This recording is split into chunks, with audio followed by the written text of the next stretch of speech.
August That's what's 1st. in there. Would you join me with the Pledge of Allegiance, please? I pledge allegiance to the flag of the United States of America and to the republic for which it stands, one nation, under God, indivisible, with liberty and justice for all. Okay, I made a motion on the minutes from July 25th. I'd like to make a, I'll make a motion that we accept them. Second, second, I have some Corrections. okay. Motion's been made and seconded to accept the minutes. Are there any additions or corrections? Thank you. As usual, these are very good minutes. I like where we start off by listing the people who were present. And on that line, when we recessed and reconvened in Concord, and I understand at this point you took the minutes, and they're right, the contact's right, but I think we should add who was in attendance. That was a subcommittee meeting, but it was also a joint meeting because we had recessed this one. So I think these minutes should reflect who was in attendance. And as far as I can recollect, in addition to the subcommittee members, this is where I don't really, I'll need some help, but as I recall, we had Representative Ed Comeau. I don't think he's on the committee. No. Representative Mark McConkey, he's not on the committee. Harry Littman. Yep. And there was a gentleman, I don't know who he was, I think he might He's have in been Belknap County. Belknap County Representative Mike Sylvia. Mike Sylvia, Representative Mike Sylvia. Okay. And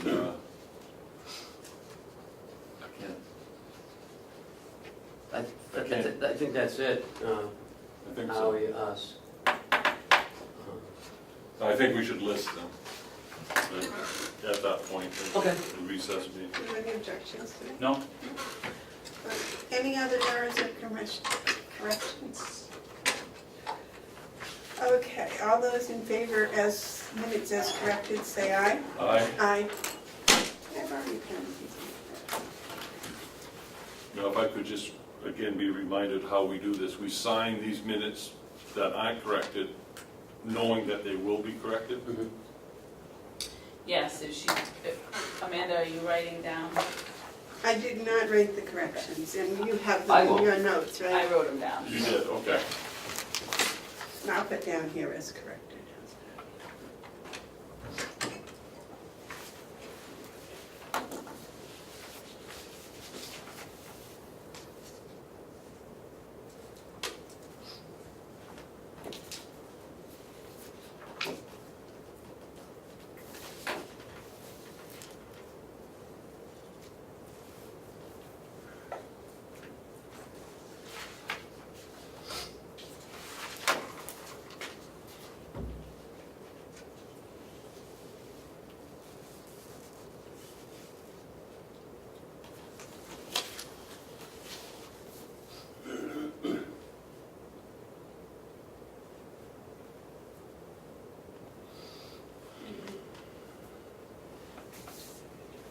I'm just rereading the, as I read it again, I don't know whether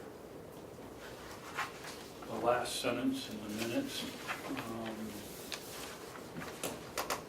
matched by federal government and then submitted to the counties, the state is requesting that a portion of these funds be returned to the state. Carroll County's portion is $166,000. That's 100% of the difference? No, that's half. Oh, that's half, that's right. Maybe we ought to make a note that this is half of the increase that we got over last year that they calculated this on. I could put, 322, whatever it was, and then say that was set back. Madam Chairman? Yes, He's got a question. Mark, you have a question? I realized that. I was wanting to make sure you were finished and Ken had done. Thank you. Yes, Mark. So it might want to say, which is 50% of whatever, right, the 322 after the period. So I'll make a motion to reconsider a motion of approval so we can change it. Second. Okay, so you would like to change the last statement, so it says Carroll County's portion is $166,209, which is 50% of the increase. And then calculate it out, whatever that is, it's be twice that one. 300. 322, 418, and then, my math. This is what we're gonna be talking about. You do need to vote on the reconsideration. All those in favor of the reconsideration, say aye. Aye. Aye. Now the motion to amend is. Well, I was just going to say that. So the motion's been made and amended. All those in favor say aye. Aye. Aye. Those opposed? That should do it. Thank you. Mm-hmm. Yeah. Okay.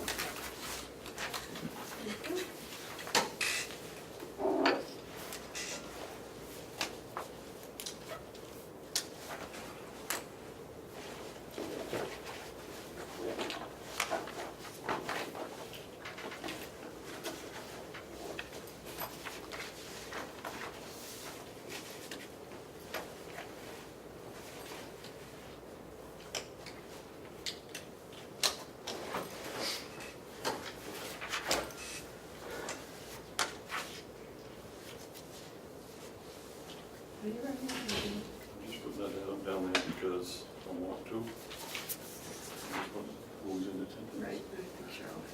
I know, Sorry. but this is the one I'm signing, Okay. and this is the one that needs to show the correction. I'm sure she's gonna make it right. And then you got slip between the cup and the lip. Okay, is there any public input? I was just wondering, on the blueberry czar, are you guys on the same page with him yet? Hey, I got Okay, David, that was very good. Now, would you give your name and where you're coming from? David Steer, County Daily Sun. I got a note to call the blueberry czar about his blueberry activities. I'm just wondering if the commissioners are on the same page with him yet. Well, I have no idea what his report was to you. I don't know. Ed sent me some photos and said Dale wanted me to call him, and I haven't gotten around to it yet.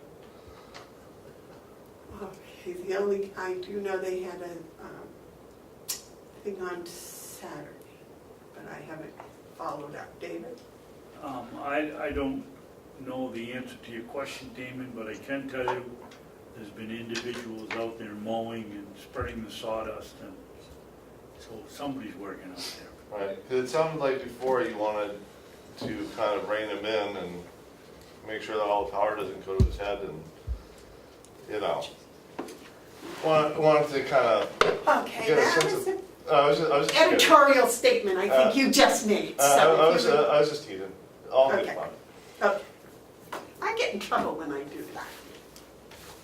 Okay. Any other public input? Okay. Moving along, Mr. Wood, would you Yes. come up and join us, please? Give them both. Oh, and Wendy, sorry. I was just reading to see if you had anything else on here except for this. We can go over here so we don't have to twist our hand.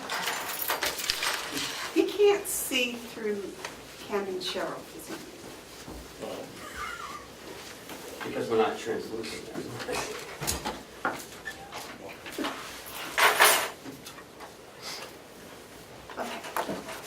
Okay. So, the MOU for the access to the county old logging road is expired, has been expired. And in talking to Wendy, there's been a little more activity on that parcel than we thought. So Wendy had some concerns that she brought to me, which I brought to you last week.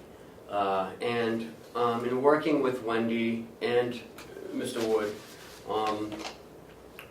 we've come up with another MOU for the second part. This will expire March 31st of 2019. And I'm not sure, Wendy went down yesterday to take a look, and I'd like her to report on what she found. Sure. Well, Arthur has been using, coming through the county property to access Route 28 to harvest a couple of parcels behind the county property. And my main concern is that there's a stream crossing on our property, and it's really just maintaining the integrity of the stream. And so if we're extending the contract, I'd just like to be sure over time, particularly if it's another 9-month extension, that we raise the level of the bridge panels that are in there, increase the number. Arthur's got several bridge panels in there now that the skidder tires go over, but I'm concerned that debris is getting down in between those panels, so I'd like to see basically a couple of log abutments set in on either side of the stream, and then 3 bridge panels set in place so that we're not getting debris into that stream, and that the bridge is up high enough so that when we're dealing with, particularly if this is going to go through March, spring runoff, that sort of thing. So those are some things that I asked be included in the contract, to just be, have it clear what our expectations were as far as going across the stream. So. Okay, have you had a chance to read this? Yes. And you have, when did I take it? You wrote it with Ken? No. Yeah, well, Oh, yeah. yeah. Wendy and I worked on it, yeah. Okay. Are there any other concerns, Wendy? No, just that the first agreement called for 2 loads of wood being delivered to the county property. The second contract, I believe, is asking for an additional 2. No. Okay, it's only asking for the the same original. 2. All right, that was one of the questions I had about what we put together there. The third, the only other concern I have is that you now have Carl, who is a subcontractor of yours, and just having language in the contract that, again, protects the county, if an injury or something were to happen, having a subcontractor on the property, and then also having information about, name, address of the subcontractor. So those are things that were added in there into this agreement. So And this is all just for crossing county property, right? yes. So Yes, I'll they- make, oh, I do make a point in this that Mr. Wood has until August 10th to drop off both loads. If not, that's grounds to halt access to the county land, Okay. because it's been quite a while. Do you have an update on that? I can bring in one more load down to it. Okay, so you brought one. Yes. David, did you have a comment? That was going to be my question. I know that there's only been 1 delivered, and there's supposed to be 2, and I want to make sure that before we sign anything, that there's some stipulation that we will get the other. Oh, yeah, 2 years. I have a couple. On the front page, the 3rd paragraph down, on the one that starts, Arthur Wood is responsible. That paragraph, is that new language? Yes. Yes. That's the language that you spoke of about the erosion Yes. and the stream. And that satisfies you? Yes. Okay, the other question I have, and this is, I'm so sorry, David, I usually turn that off. That drives Commissioner Babson crazy, and I don't blame him. Apologize for that. Well, this piece of the insurance, that's my main interest, because things can happen in the woods. And I know that workers' comp is proper for logging operations. I believe it's the highest of all of them. So, knowing how things work as I do, it says, here it says, Arthur Wood, yes, I'm sorry. Arthur Wood shall obtain and maintain and force, and shall require any subcontractor to obtain and maintain and force the following insurance.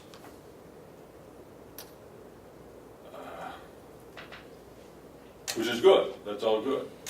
Before starter begins to access county lands, the buyer, which is not the same as access user, so you Yeah, change, that should be adjusted, you're that right. should be changed to access user. Will furnish a certificate of insurance listing the landowner as an additional insured, and you've done that. So Yes. I'd like to have you update that, because this is a new MOU. Now, you have a subcontractor in there. Is he self-employed, Yes, just himself? yes. So he's exempt from a workers' comp. Do you have documentation, either insurance or some sort of certificate that he's exempt?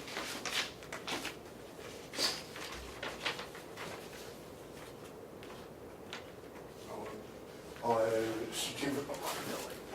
I'm sorry,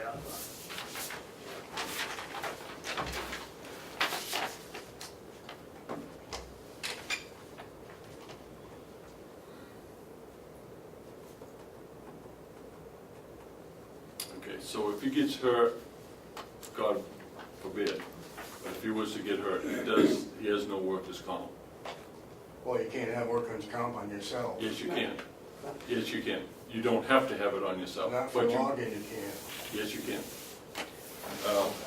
Is this an I original? know it's not a requirement I here, didn't know so. It's not a I didn't requirement. know you could have it. Yes, it's expensive. Yes.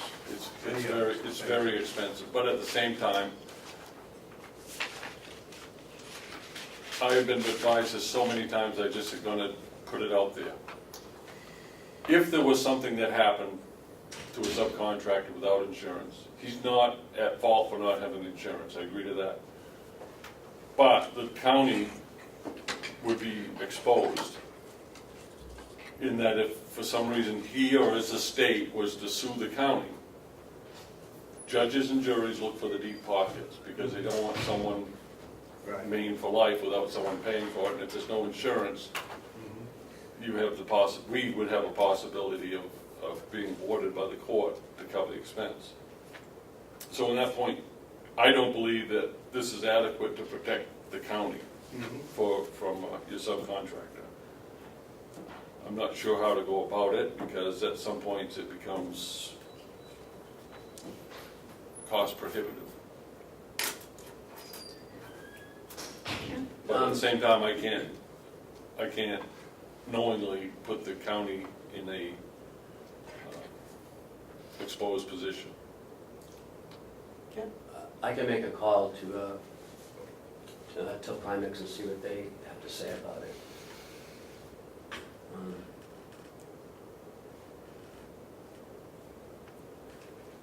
This is also pretty standard language that the state uses in their timber sale contracts as well, just. I was going to say, this is a single person subcontractors. If you were to ask them to have insurance, then you have basically eliminated them from being able to work.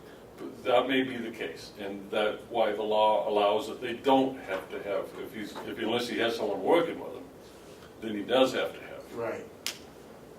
But he doesn't, I want to make it clear, there's no violation of law, so I could understand why the state might not have a problem. There is, however, if you have someone in there that doesn't have workers' comp insurance and they get hurt, the county is exposed to whatever damages or hurt might take place. That's my concern, is these certificates are to protect the county, and this is a hole in that protection. Wendy, what's your opinion on that? You deal with these all the time. Yeah, our typical requirements are that you meet the requirements of law, and so, self-employed don't have to carry workers' compensation insurance. So, again, this is pretty standard language that we recommend. It wouldn't hurt to check the county's insurance and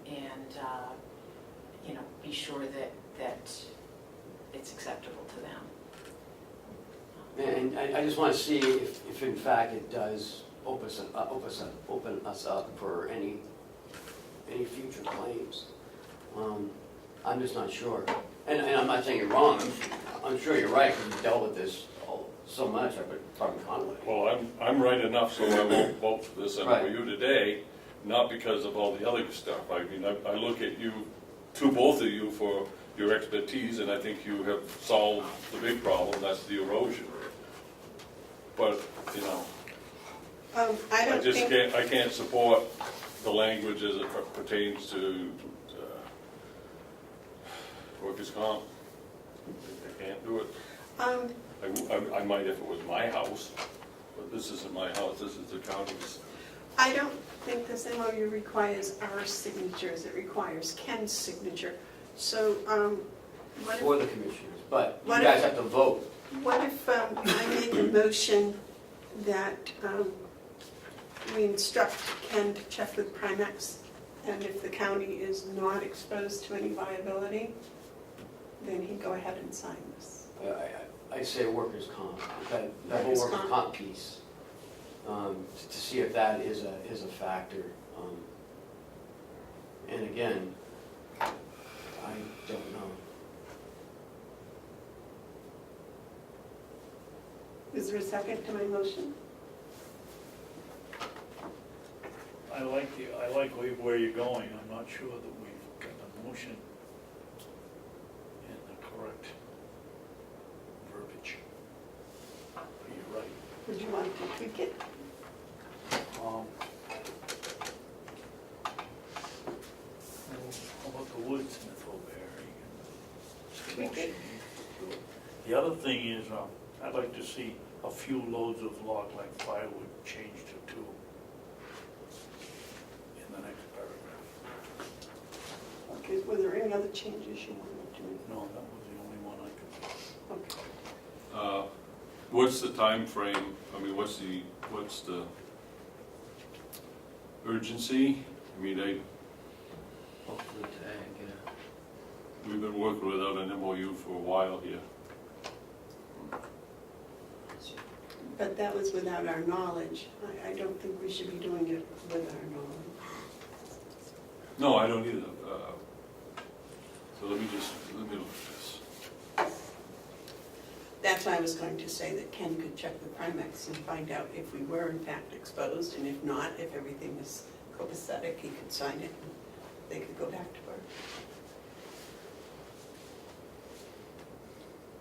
But Dave, I think at the very, very least, we would need a signed affidavit notarized from your subcontractor stating explicitly that he will indemnify and hope that he's exercising his right under the law, and that he will indemnify and hold harmless the county from any workers' comp injury claim, or however the word has to be, and I think it has to be worded just right. At the very least, if something did happen and we went to court, we would be able to produce that as evidence, but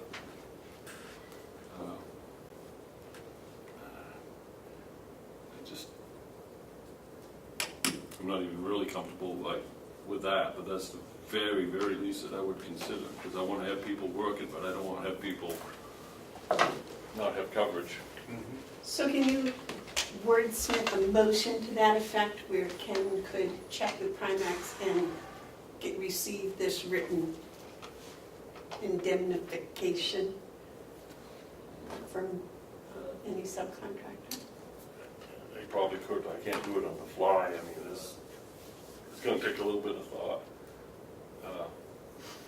What if we were just to say we need? Leave it to This Ken. is your man in the woods right now, though. So if we don't do something for him, your operations stop.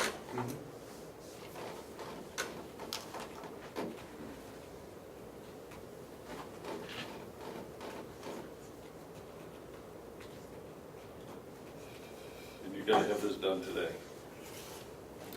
Well, I think Ken can call Primex. Well, as long as it's done by Monday, next week is fine. I mean, you know what I'm saying? A few days isn't bother anything. Is that okay? days should be all right.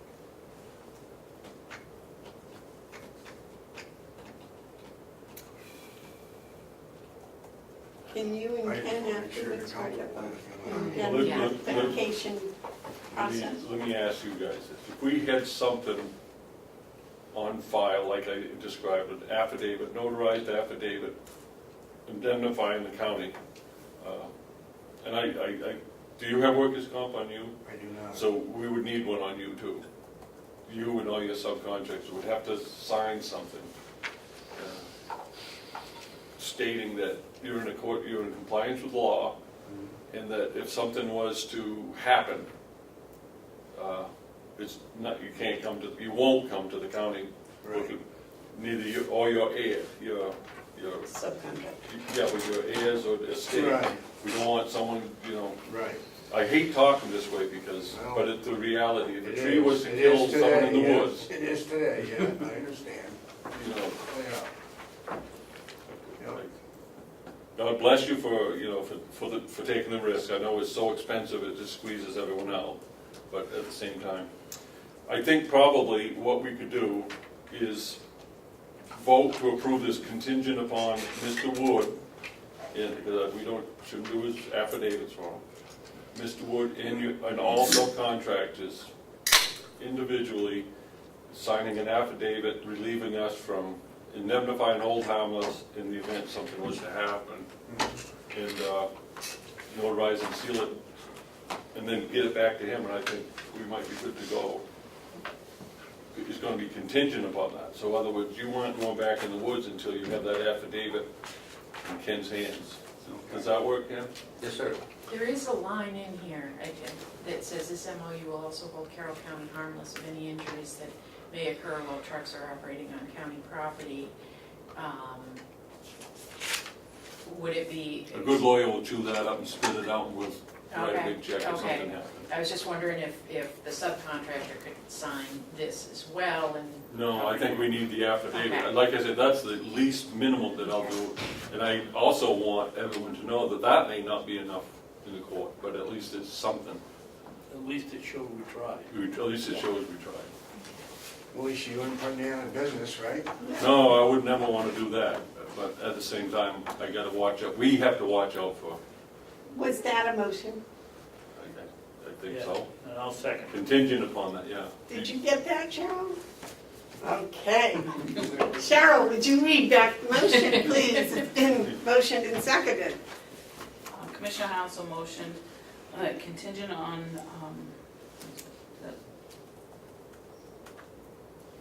they will sign the MOU contingent on Mr. Wood and all subcontractors having a signed affidavit to Ken indemnifying and holding harmless the Carroll. Signed and notarized. Signed and notarized. All those in favor say aye. Aye. Okay, sir. Thank you very much for coming on your business. We'll get that taken care of for Okay, sounds good. And I'll give you a call as soon as this is ready to go. you. Okay, I'm gonna try to get as fast as I can, so, that's fine.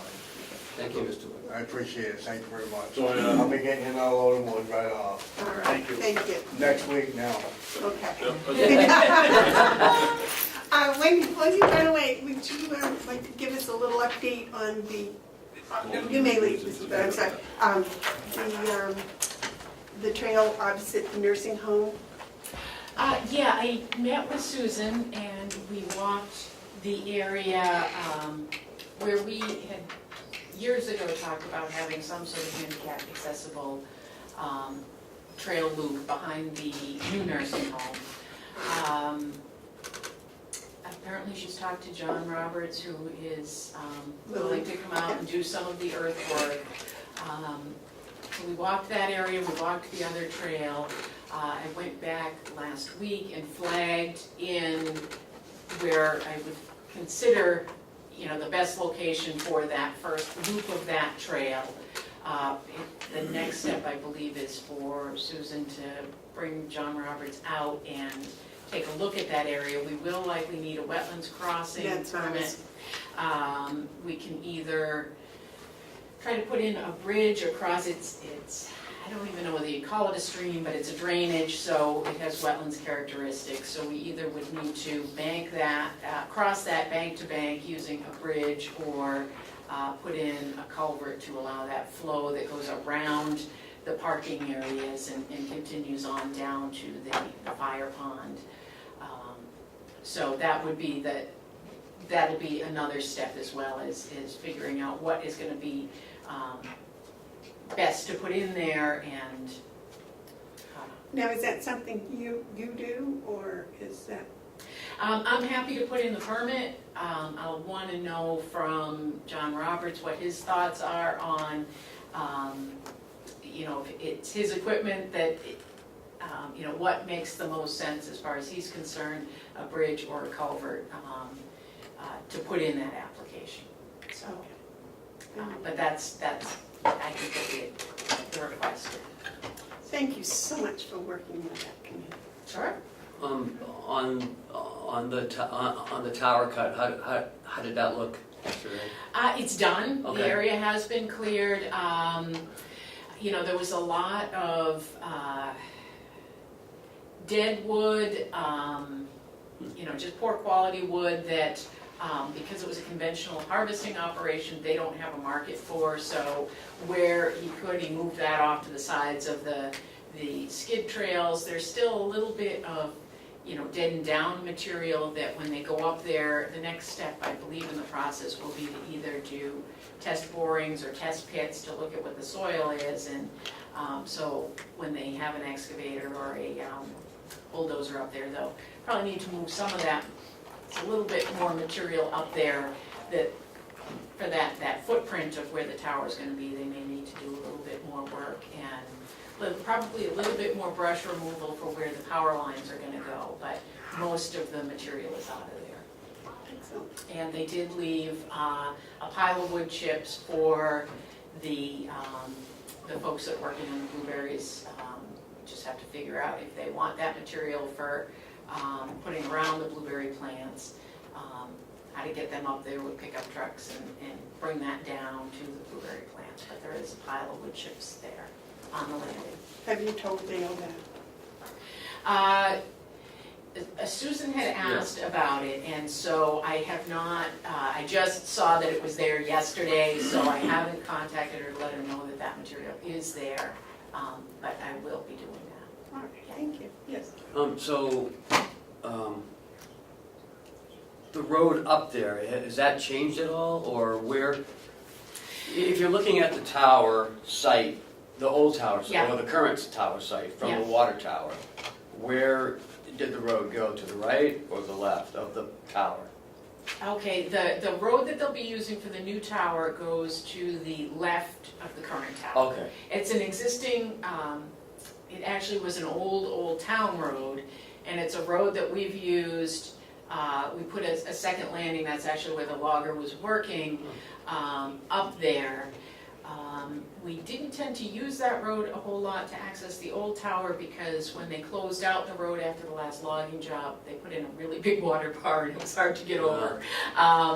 So that road, from where it turns off from the water tower road, is in pretty good shape. It may need some additional gravel to get concrete trucks and the steel and everything up there that they'll need to do. The lower part of that road, though, is in really rough shape. yeah, and we have funds available to, modify that road a little bit better, so that'll help those trucks get up. That will be great, yeah, because particularly right down that first section from 171 in A lot of is washout. really in tough shape, yeah. But that's on the plan for this year to Yep. do, right? It is, yeah. Well, thank you, Wendy. All I right. really appreciate all this time you've spent down here. Sure. Excellent. Thank you, Wendy. Okay, next is the jail paving. That must be what you're here for, sir. So, I want to start this off by saying don't hand out anything yet. When we were going to have this paved, we were going to do that at the same time. So now where we're not doing this has become a separate project. And we couldn't, and at the time, we were just gonna call to get quotes, and you could only get 2 people to come out. The Majors called everybody around the area, over 8 different companies besides the couple that I have, and left multiple messages. Some said they'll come out, and they don't show up. The other ones won't return phone calls at all. So we've had 2 that would actually come out and look at it. So there's 2 ways we can do this. 1, we can do some of the work, or 2, they do all the work. There is a price difference. One is under the 5,000, the other is over the 5,000. So how do you want to move forward with this? David? What is the work that we have to do? We just have to, we have to cut the portion out, take it out. And square it off, And and square it, remove all the dirt, and then square it out, and then level it off ourselves. A lot of labor-intensive work that we could do. I'm concerned with, The Sure. jail employees are doing that? No, that would No. be Will. you need to use the machinery.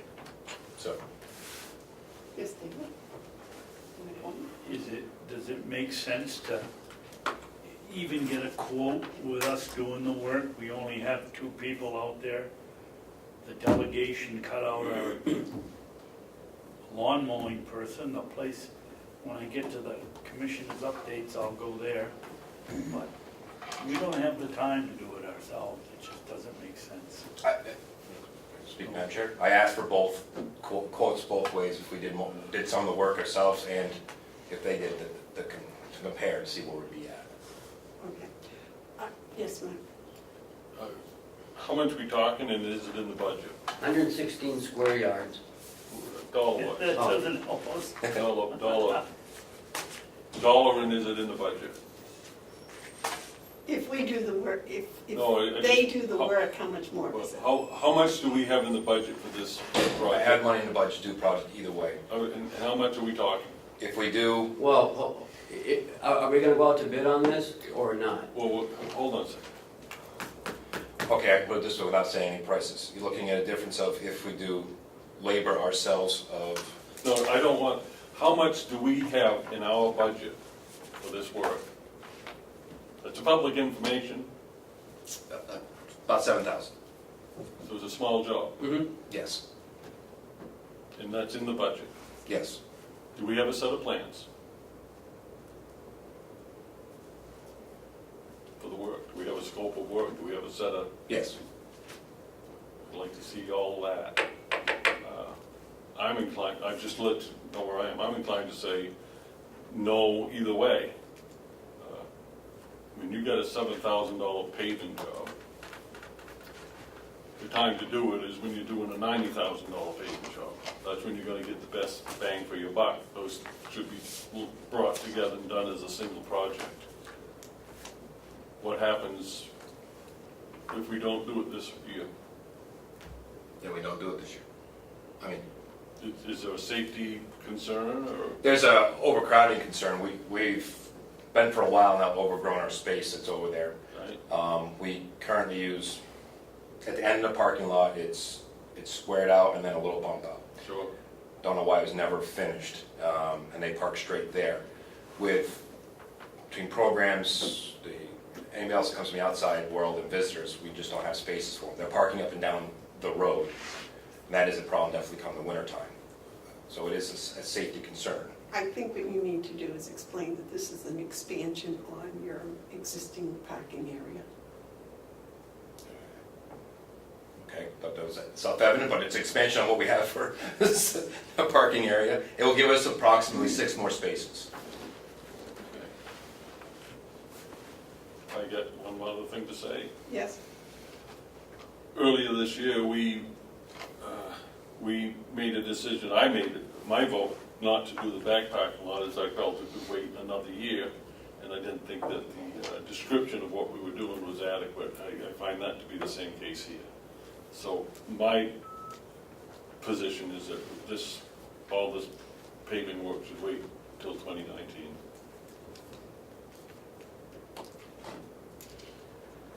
Do you have a comment, David? Yes, I agree with Mark. I think the time to do it is when we're doing the back parking lot and all the equipment is here, and it has to be the cheapest way to do it. Well, gentlemen, as you well know, I voted in favor of doing the back parking lot this year. And I did not get the sense that next year your opinions were going to be any different than they were this year. So I'd kind of just like to know when you gentlemen feel that we should be doing this paving. Yes, Mark? Well, first of all, we may not be here next year, and whoever's here can make that decision. The reason I think it should wait next year is twofold. Out here, I don't think that the job was described adequately, nor did I think that the job was, took into consideration certain turning radiuses that you need and the entrance and whatnot. So I think it was and I want to say this kindly, I think it was a perfunctory design that wasn't worth doing until we got our ducks lined up. Now, here's another one that comes in, and there's no question, I mean, I've been doing this for a long time, quantity discount, however you want to say it. If you're doing a project out here, and you say, but you got to do this one too, you're going to get a better price than to have a crew come in just to do a $7,000 job. You got staging and setup fees. So, yeah, eventually, to answer your question, eventually, maybe perhaps, hopefully next year, we can get all the paving done. But this year, we weren't prepared to do it. So it wasn't my vote wasn't based on any type of obstruction, it was based on doing it in the proper way. Did you have a comment about I think we ought to hold off till we do both jobs. that? When do you think we ought to do those jobs? Well, I've never been a proponent of doing the back job right away to begin with. When we have adequate undesignated funds that we can put in the budget to do it, which doesn't tell you very much, but I'm not pinning myself down to next year. Okay. Do you have a comment? No? Madam Chairman, I'll make a motion, just so that we can put it in, that we hold off doing the paving at the jail, that we not do the paving in the jail in 2018. Second. Motion's made and seconded not to do the paving at the jail in 2018. Are there any discussion?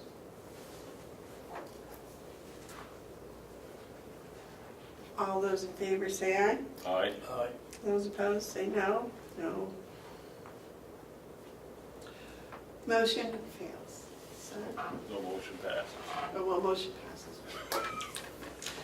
Paving fails, motion passes. Yes. So Jason has an update. As you know, that we're doing all we can to try to fight, people call it opioid crisis, it's a substance abuse crisis. So we've had many discussions here of issues going on, including that we've got a dog to help us out and programs, everything else. Want to bring up to speed, just bring to the forefront of how bad this crisis is. On July 26th, we had a self-report from the court. Meaning the court said, hey, you're going to be convicted. We want you to report to jail in a couple of weeks from now to go to be incarcerated. Never a big fan of them, self-reports, because they have a tendency to bring stuff in with them, load up on different things as well for their stay. So we've also gone away from doing weekend sentences as well. There's too much pressure on them, families, and us to deal with what they're addicted to and trying to bring in, or pressure to bring in. So on the 26th, we had an inmate show up in a parking lot that ended up having that OD, most likely on benzos and probably some Suboxone, maybe some Klonopin, we're not really exactly sure. OD'd in the parking lot? At the jail, I say OD, unresponsive. Okay. She didn't die, she was unresponsive. My staff went out along with the sheriff's department that came over, and then EMS was called as well. and assisted with helping her. She did have a pulse and stuff, so until EMS could take her away. She survived, did not have to be Narcan. Our Narcan was brought out just in case, but because she was taking most likely benzos, it didn't need the Narcan, because that's more for the heroin. But I want to bring this forward because it's not just heroin, benzodiazepines and these other ones are very prevalent out there. Gabapentin, these other things, they're addicted to them, Suboxone, and you can overdose on those. The benzos are very, very bad. You can die days later from the benzos. What's benzo? Like clonopine, razapam, those kinds of drugs. It's a different class of drugs. All right. Are they opioids or narcotic? Opioid. They're benzodiazepines. They're in the benzo category. Okay. So they're different. But again, you can still become addicted to those as well. Yeah. All right. Okay. So there's multiple different. There's all kinds of things people can get addicted to. Like Suboxone is a treatment for the heroin, but you become addicted to the Suboxone. Okay. So there's a lot of things going on in the community dealing with drugs. Good news is she survived, got taken care of, and she's now back with us because she has a sentence with us. All that being said is that I'll be writing a letter to the court reminding them why we don't want self-reports coming over to the jail. We have to, and so people and everybody understands what we do with self-report is, and this person had a past drug history, we call it dry tanking it. They go in a cell where there's no water turned on, okay, so that they can produce urine and fecal matter or poop. So my staff have to go through that and make sure there's no drugs in it. It's degrading to them, it's hard on staff, but this is what we have to do to kind of fight this stuff. So it's one more mechanism we're going to ask the court to stop doing that. This is the second one I've had in less than 6 months. I had one come from family court, self-report, who brought in a bunch of drugs inside of himself. Again, another self-report. But I just want to bring, it's just that this is what we're dealing with. This is what the community's dealing with. We're no different than any other jail. It's going through the same problems. We have seen, obviously, a rise in people bringing stuff inside their bodies over to the jail. I'm sure next year I'll try to put in a budget, we'll see what happens. Look at a body scanner. And that might be something to look down the road. It is not a magic bullet. It is something that helps to find things because it's gotten worse. And I've been doing this for quite a few years, and it is just increased the amount that's coming inside of facilities. And with the increase of females that are incarcerated, as increase of more things being brought inside their body, inside the facility, and distributed. Yes, sir. Superintendent Henry, what would you have us do? Just keep it in the forefront that when we talk with the delegation, we have these conversations, that we talk about the things like the IDN and other things, the programs that are going on in Carroll County, that we're supporting them.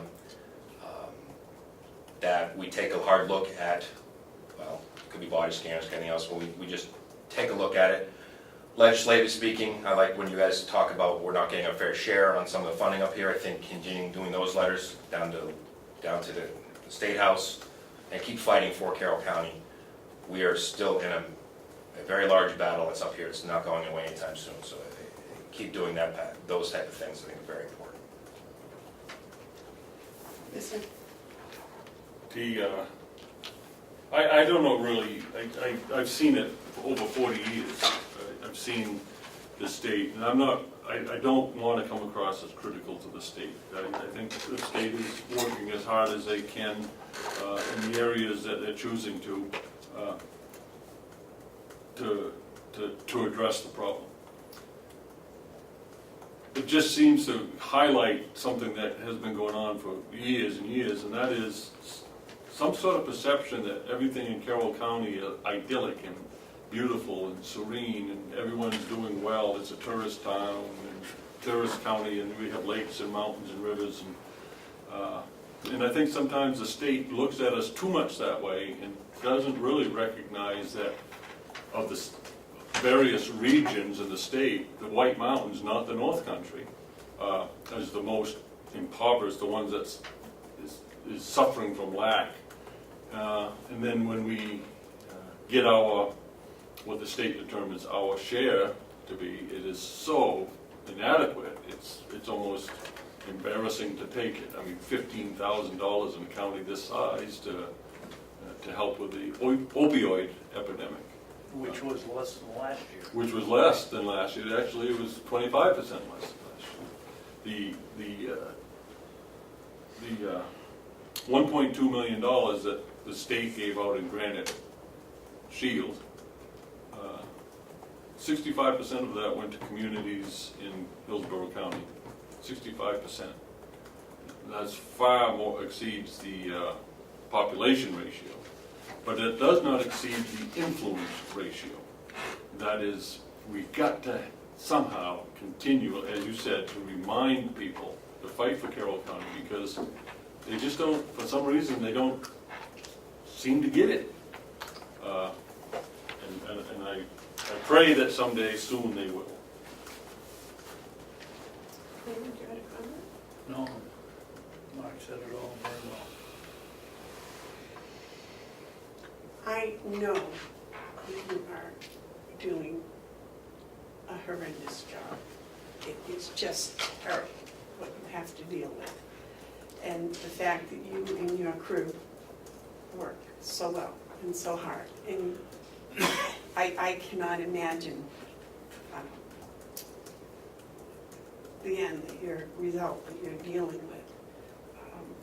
They've been through all kinds of emotional stress over there this year, and I just want to commend you and everybody over there for all the little things that we do to try to help people that for some reason seem bent on hurting themselves. It's just frustrating at all levels. As a teacher, I dealt with it with parents. It's just, it is a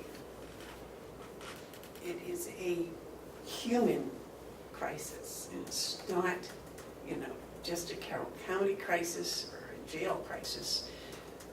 It's a human crisis, and I think we all, at all levels, have to work together and just keep picking away little bits, and eventually the tide's going to change. I think it has to, because we've already lost a lot of one generation. We're losing a second generation. Our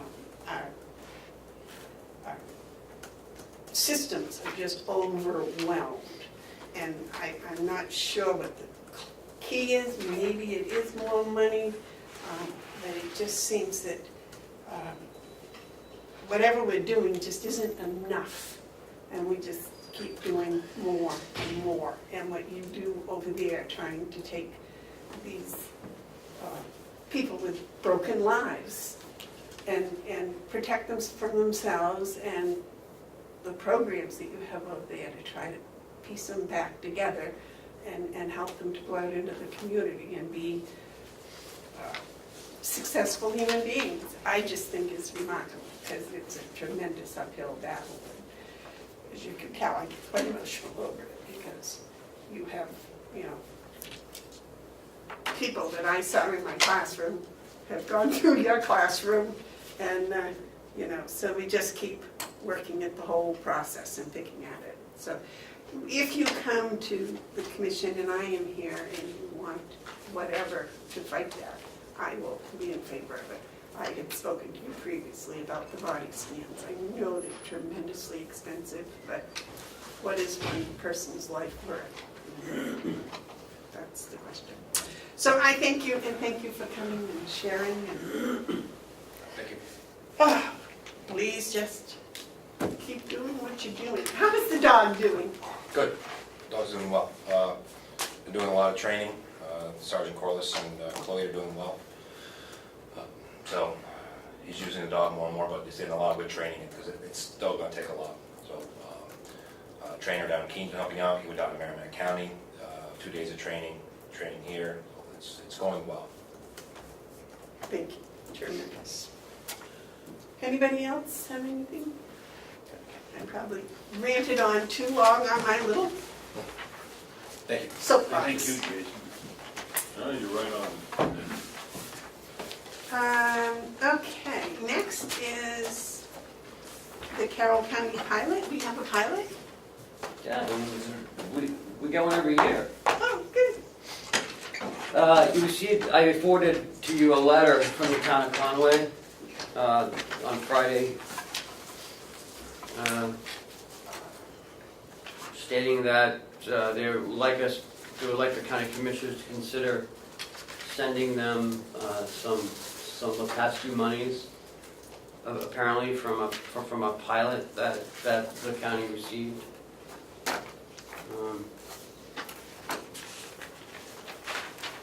I don't know if there's anything else. Do you have a comment on that? Well, I've had some extensive conversation with Ken. As a result, you have these which show the acceptance of No, the grant. Did you get them in the package? no, I didn't get that. We had those last year, right? You gave us those No. last year. No, this was done yesterday. But it's copies.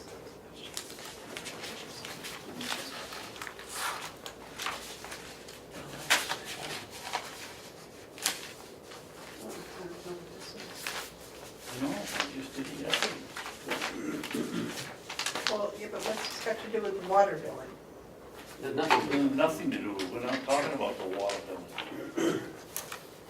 If you look at the highlighted areas, that's unanticipated Carroll County. revenue. Carroll County pilot, not, it has nothing to do with the water.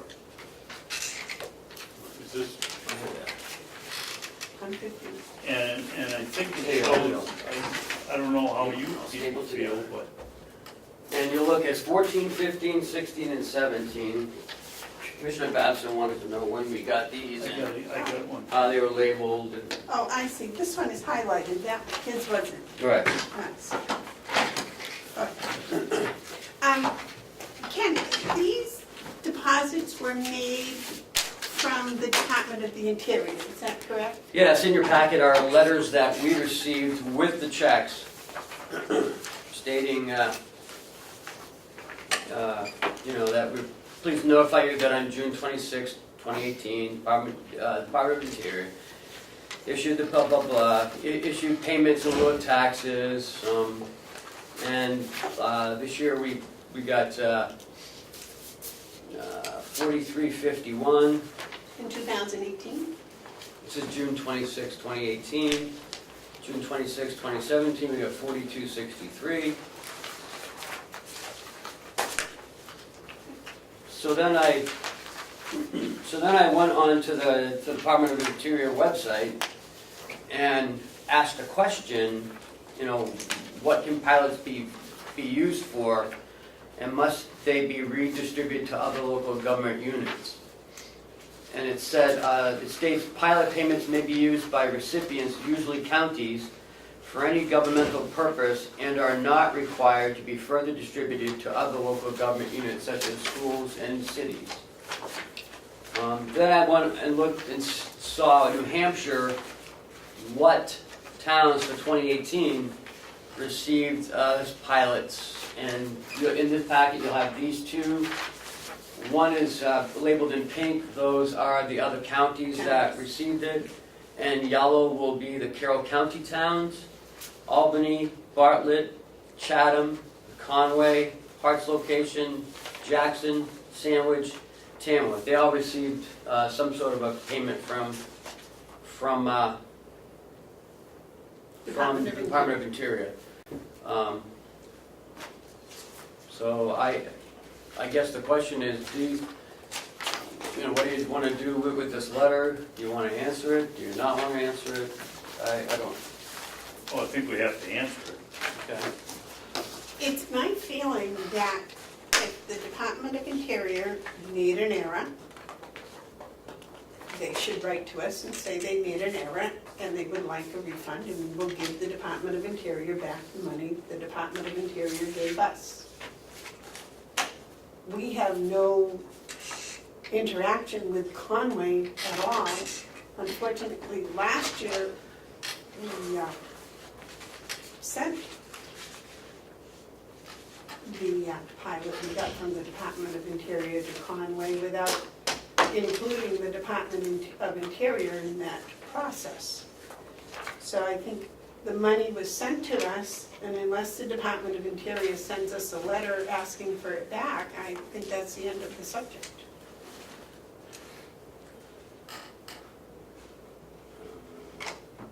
Right?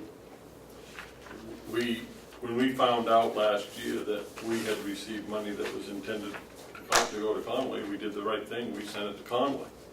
And because we did that, Conway was able to get in touch with the Department of Interior and correct it so that in 18, that money didn't come to the county, it went to Conway. And so that kind of puts your spreadsheet a little bit off of the 2018, because if you compare that to 2017, you would see that what is listed as going to Conway was sent to Carroll County. And I have looked at this, and considering what it is, that money was meant for Conway. The Department of Interior made a mistake. Not uncommon with federal departments to make mistakes in their allocation of funds. But this was a process where money that were meant to go to towns went to those towns. Well, for some reason, the Department of Interior sent Conway's money to Carroll County. And there would be no way that officials, and this dates way back, right from the beginning, there's no way that county officials would know or even suspect that that money didn't belong to Carroll County. But the fact is that money didn't belong to Carroll County, that was the property of town of Conway. So my feeling is this money needs to be paid to Conway, but it needs to be paid for by the Department of Interior. They made the mistake. We're talking about so much time that has passed. It would be quite harmful for us to go that far back to try to correct the Department of Interior's mistake for $12,000. The selectmen are proper to write this letter and bring that to our attention. And I think we, as Commissioner Babson says, we do have to give a response. The thing that really makes me think more on this is that the same thing happened to Hale's Location. Hale's Location selectmen are us. So looking at it from that hat, as a selectman watching out for the interests of the citizens of Hales, we're kind of put in an extremely awkward position, because Hales didn't get $42,000 that the Department of Interior intended for them to get over this same period of time. So this really isn't a $12,000 question, it's a $52,000 question. And I think we need to take some time to do this right, and I think we need to take a position where the Department of Interior made the mistake. The Department of Interior is responsible for fixing it. I would suggest that perhaps we get a better briefing on this by inviting Conway to come up and explain a little bit more the situation from their perspective, because it might assist us as we serve as selectmen to figure out what we want to do on behalf of the citizens of Hales. I say all that knowing that we don't have the money in the budget to send anyone anything, but at the same time I think we have to, again, get to the bottom of it. But we have to get the bottom of it because justice demands it. If this money is Conway's and Hale's locations, they're entitled to it. If we have been hurt, we, the county, have been hurt because of the Department of Interior, then we should not have to absorb that hurt. They broke it. They, the Interior, broke it. They, the Interior, should fix it. And I think it's important that we keep the lines of communications open, so we can get a better understanding and handle of it. I appreciate the work that Commissioner Babson and Ken did on getting the past histories together. I would point out that in the last sentence from Conway, there's an interesting sentence that I think shores up the department at least recognizes that they goofed. It says here, and I'm quoting from the letter, "The records prior to 1999 exist, but the Department of Interior has politely requested that we, Conway, not ask for these records going back to 1948 due to limiting staffing." It's something that happened right from the get-go. 1948 to 2018 is 70 years. This is a 70-year problem, and I think we should take at least a few days to address it. I would caution us to act too hastily on anything, but it would perhaps have to be good to ask the town of Conway to come in and we can converse about it. But my position is they should get the money, but it shouldn't come from the county, it should come from the feds. Ken, you had a comment? Yeah, we need to be careful about considering Hale's location, because they're not a municipality, remember, they're an unincorporated place. They're not a municipality, I don't believe. And in the chart here, it says they have 1,607 acres. I don't believe it's that big. I don't know. I think Do you think it's 1,600 acres? Wow. I think they have that much national forest, yeah, probably. Goes all the way back up to the cliffs behind the golf course. Right, and then some. Oh, I just think of it as that little, The housing. No, I because just think it goes into the moats. It Goes goes the into, ninth tee. right, it also, but the land that Hale's location extends into the moats, middle moat. Yep. You know, so I would say there's at least as much as there is county land.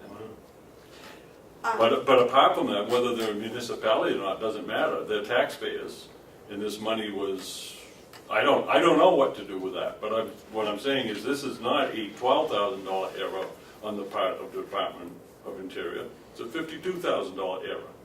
And they should be the ones. And I would say, once we get our stuff together, we should approach Senator Sheen, Senator Hassan, whoever, Congressman, the governor, and everyone, and say, listen,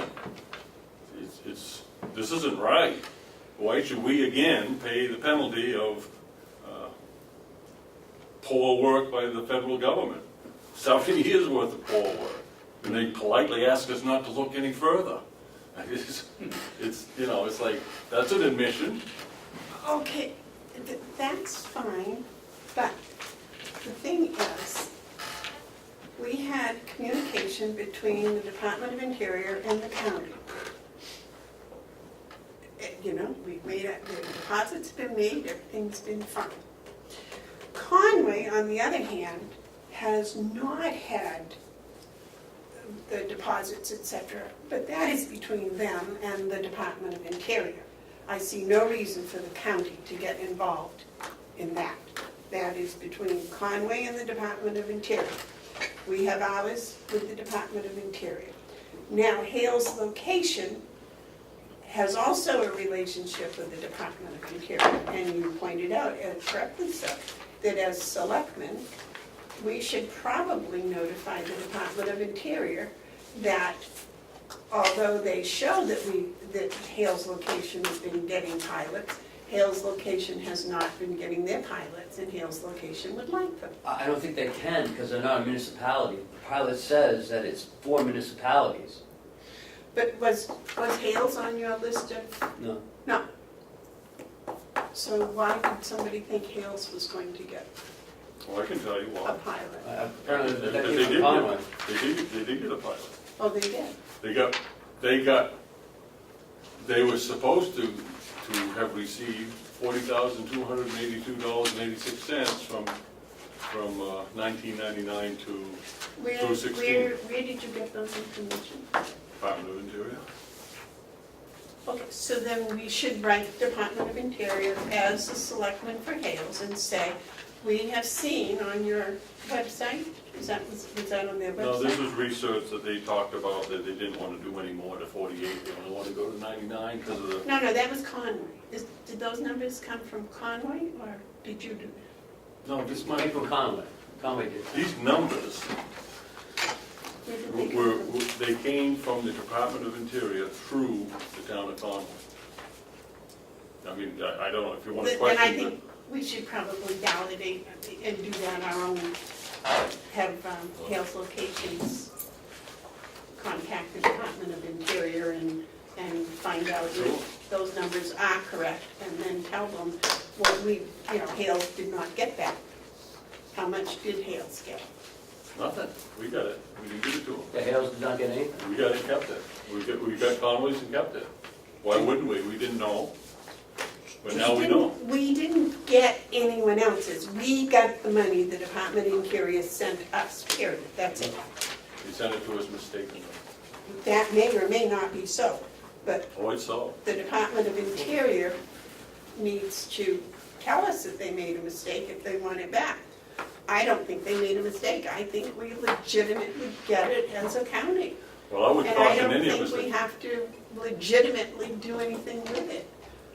They have a list of the things that we can do with the money, right? And that's what we've been doing. So we have our relationship with the Department of Interior, and it seems to me it's quite nice. Conway, on the other hand, has a relationship with the Department of Interior that I would think they would be upset over. I agree that they would be upset with the Department of Interior. But I see no reason for the county to get involved with their problem, oh, really? really. I won't touch that one. Huh. Madam Chair, Yes. this money was sent to Carroll County because the Department of Interior didn't know enough to send it to Conway. Conway didn't know that they weren't getting the money. But now they know they weren't getting the money, and they look back and saw these years where they also didn't get the money. Hales Location, when we get around to it, because we have to do it for Hales Location, we'll see a similar thing. Now, I would caution anyone to jumping to a conclusion of what should be done, except that we should get more information. And probably it would behoove us to have Conway come in and explain to us all these things.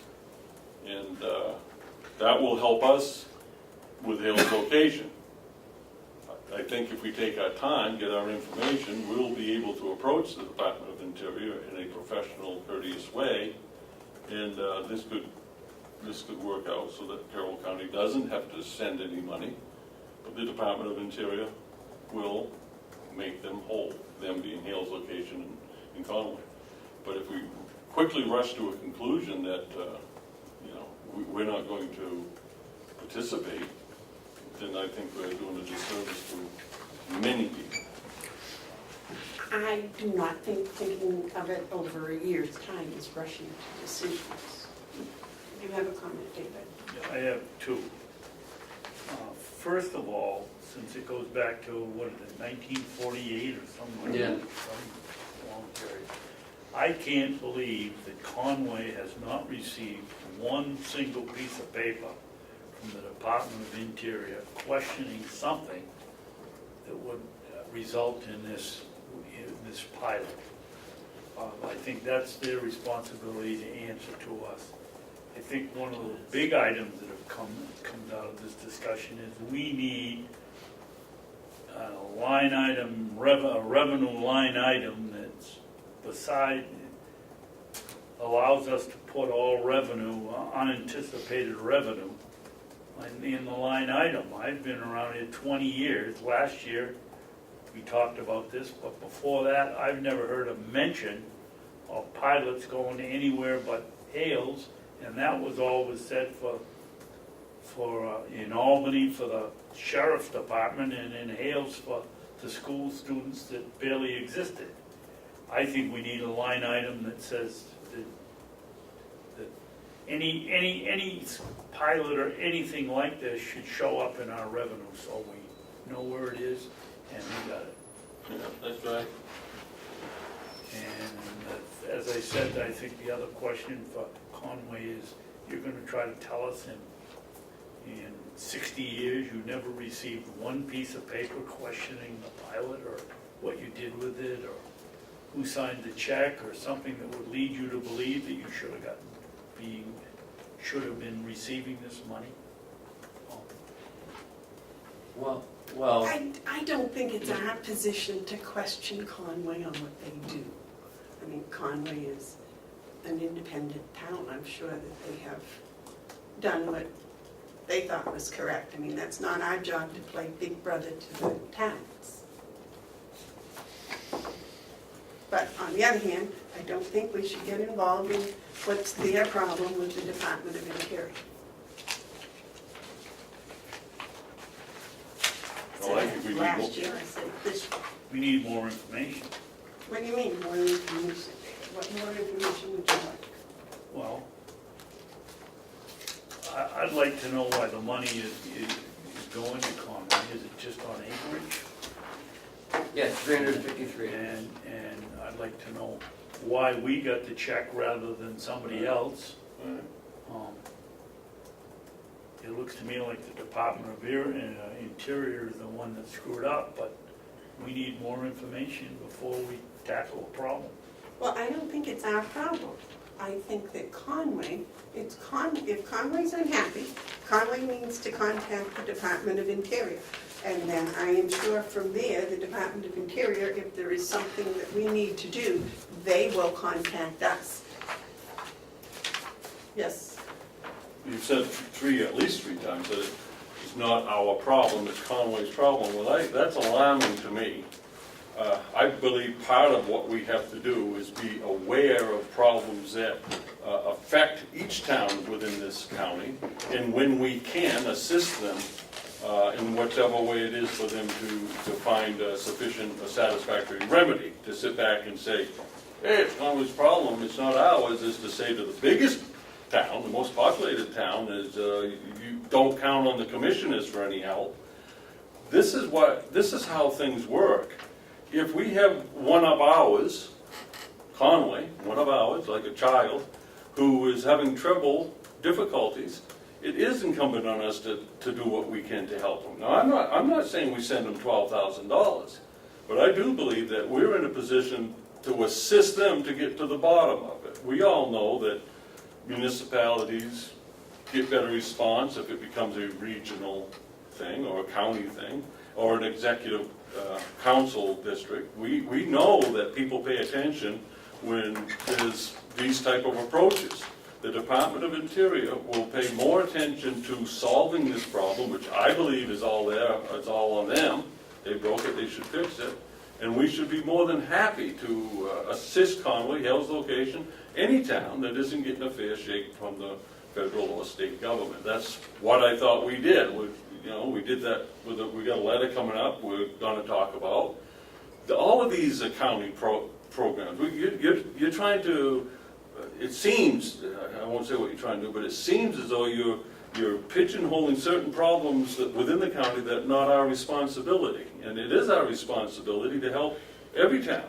So I would like to have more information, and so that we can work together to form a strategy to get Conway and Hill's Location what they're just due. So I'd like to make a motion that we invite Conway to come in to discuss this as an agenda item, just so that we can have some questions. You may, Madam Chairman, feel that you have all the information to come to a conclusion, but I don't. And so I'll make a motion that we invite Conway to come in to discuss this. Second. The motion's been made and seconded to invite the Conway Selectmen. Or the town of Conway, they send who they want, they can, Somebody with answers. someone with answers. It probably would be the finance director and the town manager at least, but my motion is to invite the town of Conway. If you want them to bring answers, maybe you should give them questions. Actually, I think the motion was invite them in to have a discussion. It doesn't have to, why can't we just vote on the motion that I made and not add sentences? Because we were having a discussion No, once. The motion was made and seconded. What is the motion? The motion to invite the town of Conway to one of our meetings to discuss the situation, to to inform us. No, to discuss this situation, period, was my Well, you motion. didn't feel No, that informed was enough. my discussion. My motion is to have them bring in a discussion, to come in and have a discussion about it.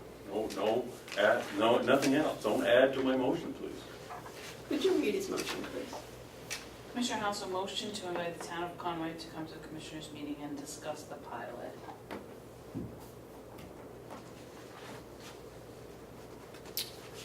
Now, is there any discussion about the motion? Yes. Yes. Lee. If we vote in the affirmative on this motion, Madam Chairman, I don't intend to have Conway come down here and not be able to ask him questions that I need answers to. I want that understood.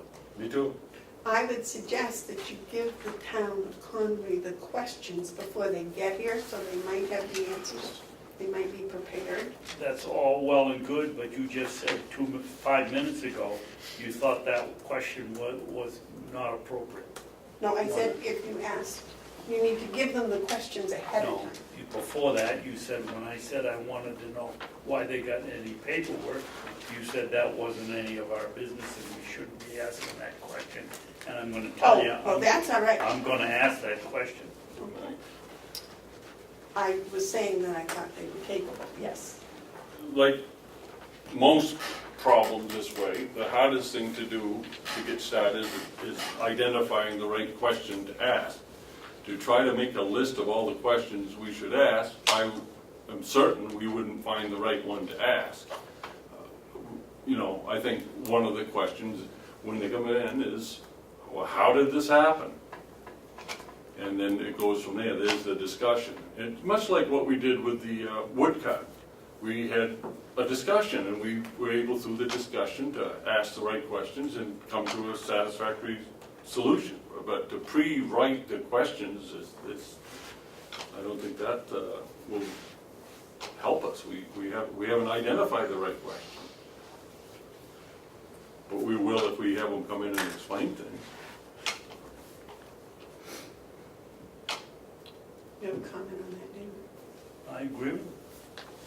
I'd like to move the question. I think we've settled it. Okay, all those in favor of the motion say aye. Aye. Those opposed, no.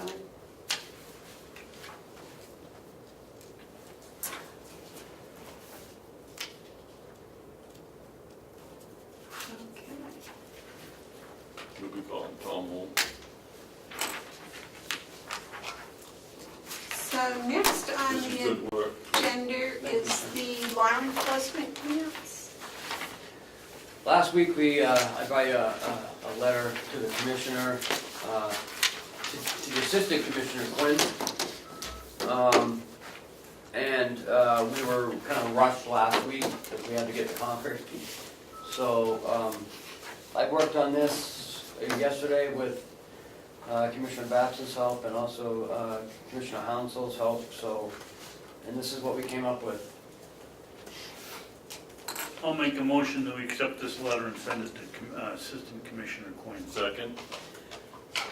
Okay, the motion made and seconded to send this letter to Assistant Commissioner Quinn. Are there any discussions? Yes, Madam Chair. Yes. This is a good letter. It's an important letter. It's professional and it's polite.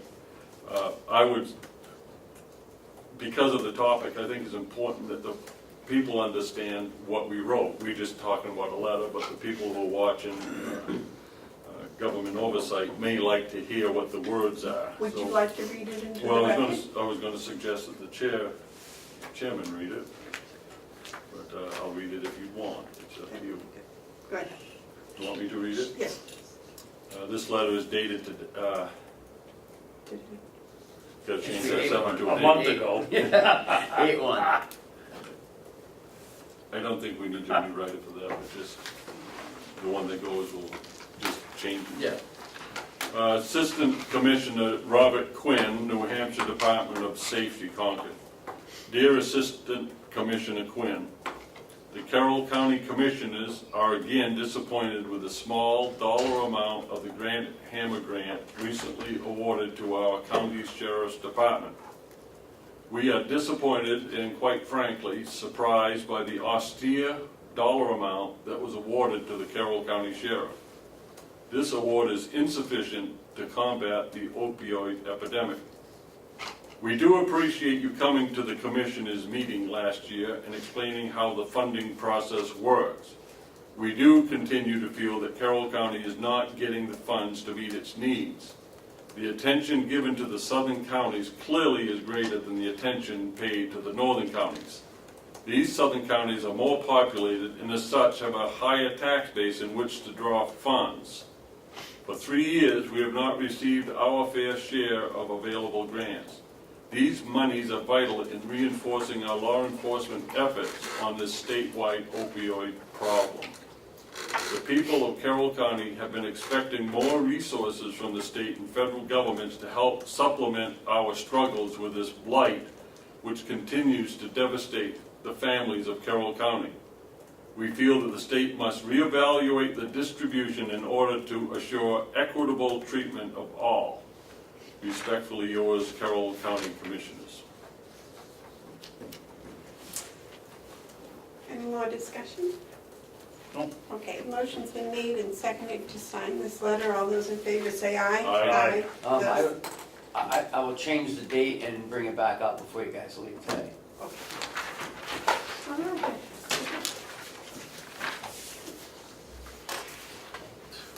Looks like a committee. The copy maintenance agreement? Yes.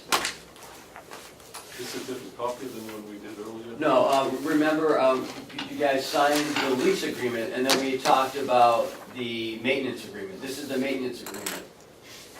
I thought we did that the same. No, we never signed it. You guys actually talked about it, and found that it was a good price. So there's a couple copies here, one's for us and one's for the quarter office machine. So you don't need do you need a motion? I don't remember you guys voting to accept it. Looks like I have to sign it. Yeah, we had a lot of discussion on it. Is it for you? So you Yeah. need a motion to authorize you to sign it? Right. And this was because it was .008 cents for black copy and .07 cents for color. Now, are these the same? Yeah, this one for them, one for us. Okay, Madam Chairman, I make a motion that we authorize the County Commissioner Chairman to execute a maintenance agreement with Porter Office Machines for the Carroll County Registry of Deeds. Second. Okay, motion's been made and seconded that I be authorized to execute an agreement with Porter Office Machines for the Carroll County Registry of Deeds. All those in favor say, discussion? Madam Chairman, I am no expert on copying machines or the maintenance thereof. And I want to be assured that this maintenance agreement for which we're paying for by the copy covers the maintenance, that we're not going to all of a sudden wake up one morning and have a bill from Porter Office Equipment for something else. We've had him down in our office as of yesterday, because we had some issues with our copier, and we never get billed. It's included in this. It's included in this agreement. Not only that, but Well, that's what I want to be assured but of. I've never received a bill on top of this maintenance agreement. Okay. Do you want to second that? You already did? I did. Okay. All those in favor say aye. Aye. Those opposed?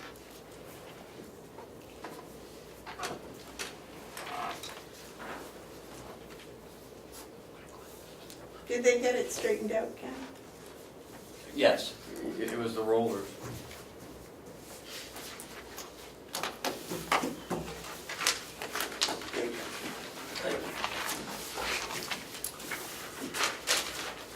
Purchasing policy review. Part of our reviews, I haven't had a chance yet to put numbers on it, but I will. So I sent these to you guys last week. We didn't have time to get to them last week. because again, we all went to Concord. So, we were looking at the purchasing policy that we have in place, and the procedure.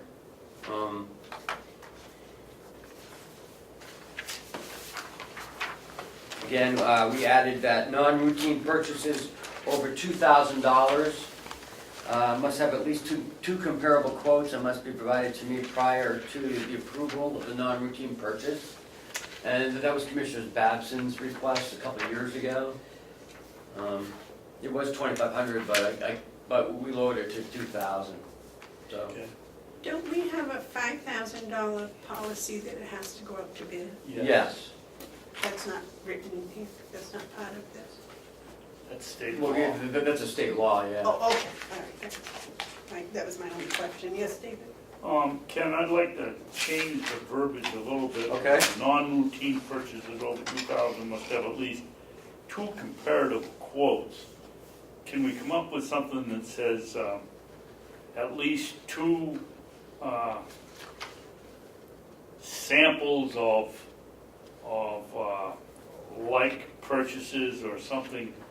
We're not looking for, this leads you to believe that you need a 2 quote. comparable quotes that are close. Right. Yeah, I'm looking for What we comparable want to items. know is we're in the Comparable ballpark. items, or the comparable items. Right. Because this kind of says you need comparable quotes. Yeah. No, So that's you need not- 2 that are $200, $250. So how would we word that then? Comparable like items.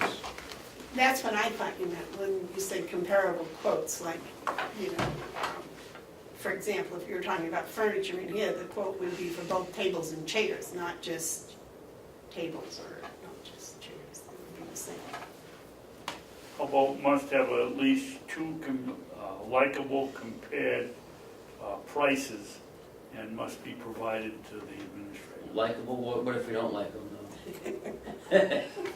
Sorry. Likable. Okay, Mr. Wordsmith. No, he's Commissioner Hounsell's words. How about similar items? Similar liked items? No, you could ruffle it.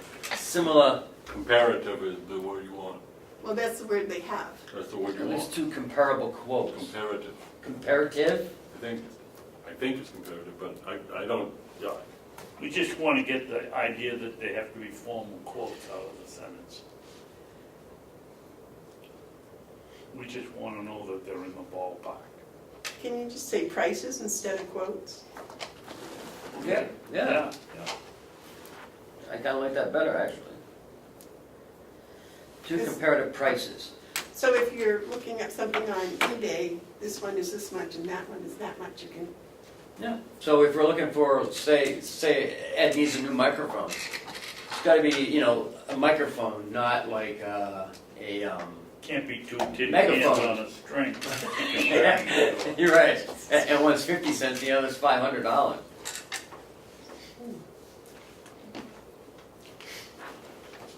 And Amanda, the sentence above that one, departments must comply with requirements, thresholds, and limitations as set forth within New Hampshire state law. So that would cover that 5,000.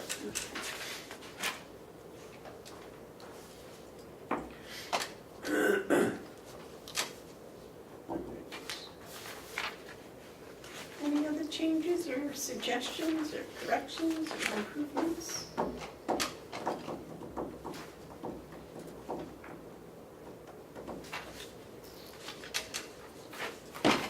Do we need to vote to continue? No, what did we do? We didn't continue this. What was the verbiage you used last week when we?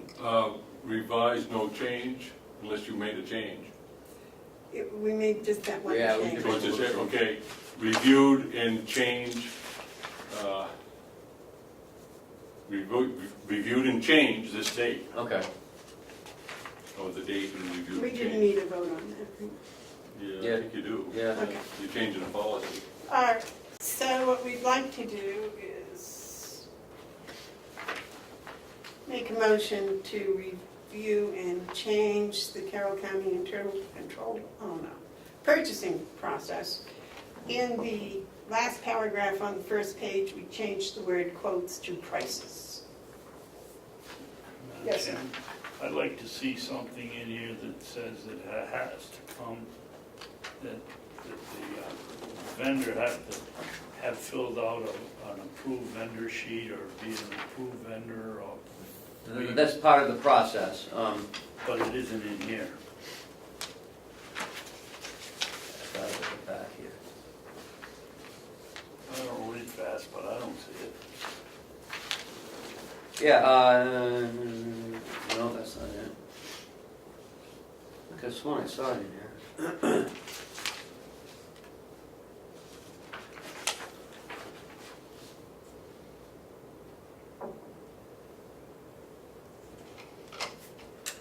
Huh, okay, yeah, you're right. So how would you like that to be worded, David? That any purchases must come from a... No. How about this? Prior to purchasing, an approved vendor form must be filed with the finance office. Must be on file with the Have finance we office. done that for everything that we've purchased around here? Yep. I mean, Nothing gets by Cheryl, let me the tell guy you. that did the garden in front of the nursing home, he filled out a approved vendor. So, Okay. okay, so everybody's doing it. Oh, yeah, we don't let anything go by. Okay.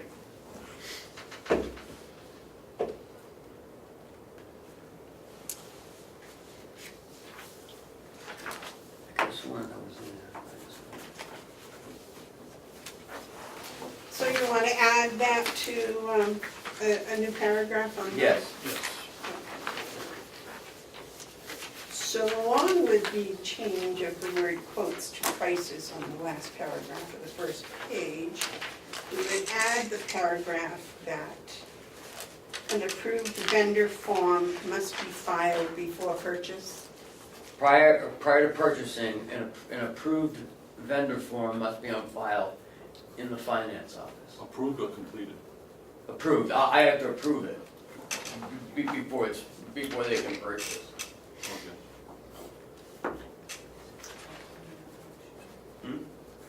Yeah, Get that that'll last be, one? All of them. that'll be in the motion, yeah. Did you get the last bit? Yeah, The approved vendor form? I'll give it to you. Okay. Okay. Anything else? Okay, all those in favor of the motion and the policy as amended? Aye. Say aye. Aye. Aye. The fund balance policy is next. Comment, Yes. public comment too.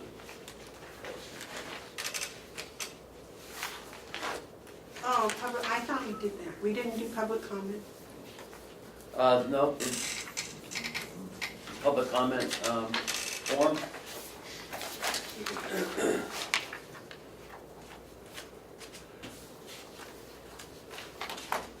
The guidelines, Madam Chairman, Yes, sir. county administrator, cross out may and make that will. Create an agenda for each meeting and may schedule public comment period at an appropriate time in the agenda. Should that also be will instead of may? Oh, no, I'm gonna change that. Shall. And will schedule public comment at an appropriate time in the agenda. So you're changing the words may to will both times? Yes. Yeah. And I'd like to see it somehow say, the public comment period will be towards the beginning of the meeting and towards the end of the meeting. Or at both, some verbiage that we're going to have it 2 times. I totally disagree with the way the delegation does it, that the public is invited for their input as long as they show up 5 minutes before the meeting is over, because nothing will get listened to in the main part of the meeting. It should be in the beginning and the end, in my opinion. Can we say in that first line, and will schedule public comment periods at the beginning and end of the meeting? or Yes, towards the yes, beginning yes, of the yes, end yes, of the yes. meeting, Yep, that'll be good. comment period. Yep. Well, I'd like to speak on that. Yes, Before- Mark. I think when you say at the beginning or at the end, you're pretty much saying an appropriate time. I would say that it might want to be public comment, we'll schedule 2 public comment periods at appropriate times. I wouldn't want to, I mean, we're doing it right, but it's not at the beginning or the end. It's towards the beginning and almost at the end, just about at the end. So you want to leave at appropriate time? I would say we'll schedule 2, I would put the number in there, 2 We'll public. schedule I think two that's, public periods. speaks to Commissioner Babson's Yeah. concern that the people aren't being heard. So. But I think if we need to say it towards the beginning and towards the end, so that people know if That's what I they, suggested.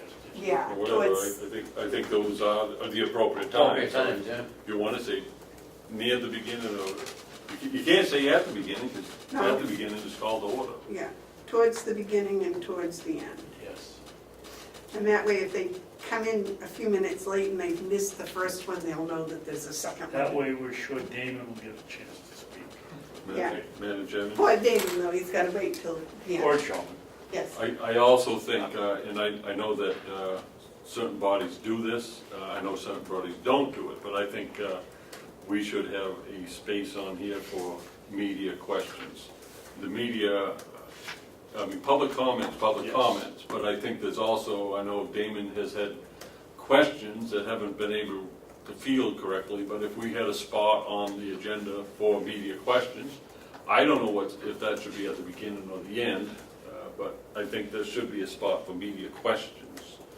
And for anyone who would think that they don't answer a question, they could just say no comment or I get back to you or something like that, but Well, I think there is a thing in here that says about questions. I'm talking media questions, I'm not talking, media would be someone with credentials. Yeah, you said that a couple of weeks ago, media credentials. Right, you want someone, I mean, Damon's got credentials, he's a professional reporter, so that's credentials. Someone comes in and they want to be a reporter, but they're not, they don't have credentials. Where was that, where it says about So that? last one, it says statements should be directed to the Board of Commissioners. And then it goes on, it says, public comment is not intended to require the board to provide any answers. I think that's fair, that's fine, because that's public comments. But I think we should add another bullet that says that there will be a time for media questions. But there says, should be a place here where they can submit questions, written questions. Wasn't there something in there about written questions? Oh, no, just, if they needed some more time. Well, because if, okay.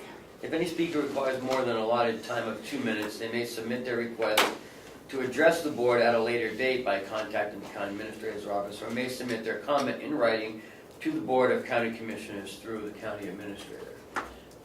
But what if a person has a question, a legitimate question about what happened in the course of the meeting?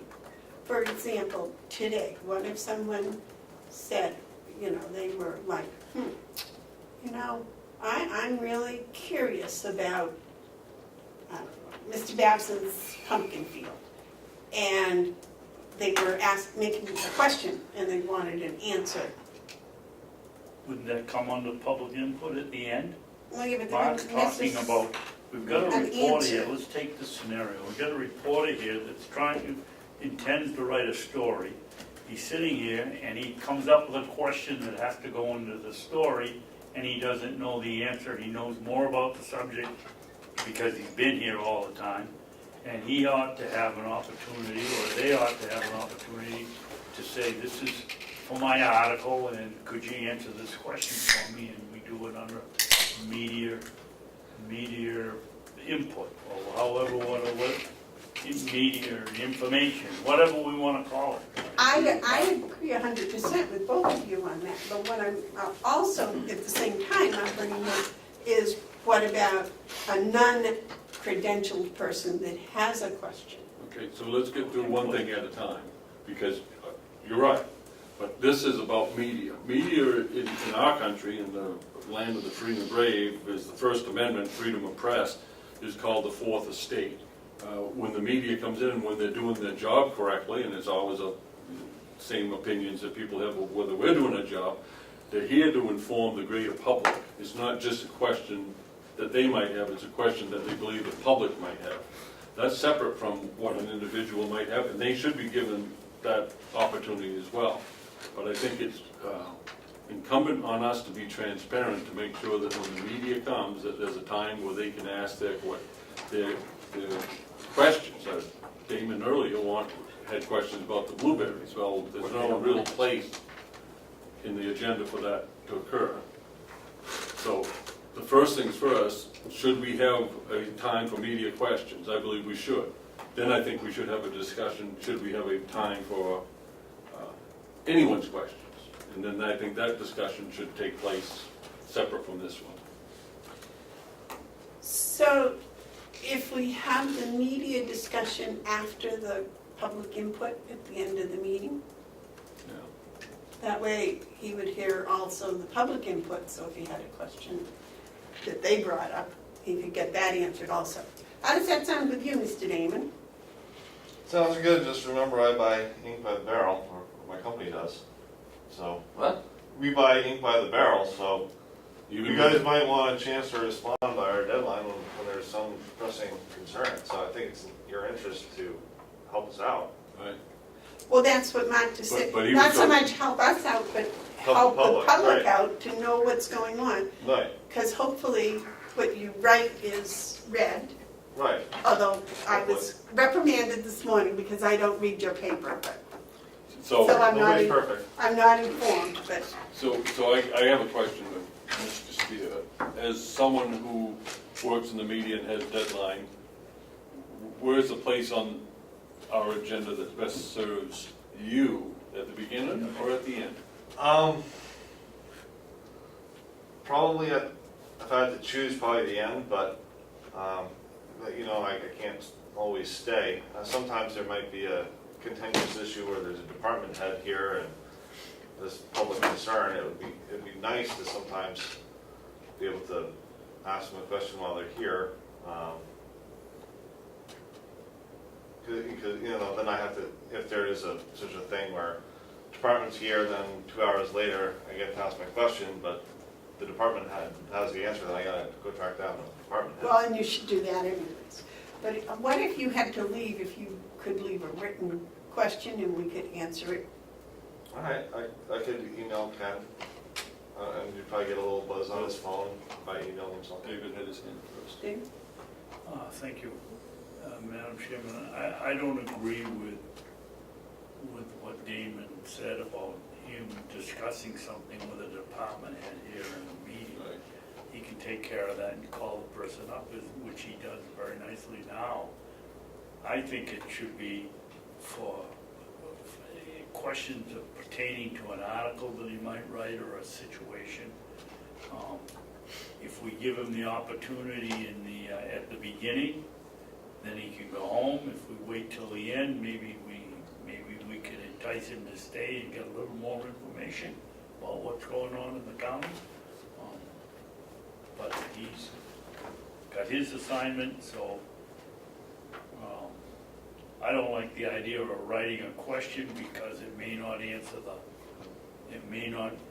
question may not be stated the way, or looking, might not be able to give him the answer that he's looking for, or we might not know.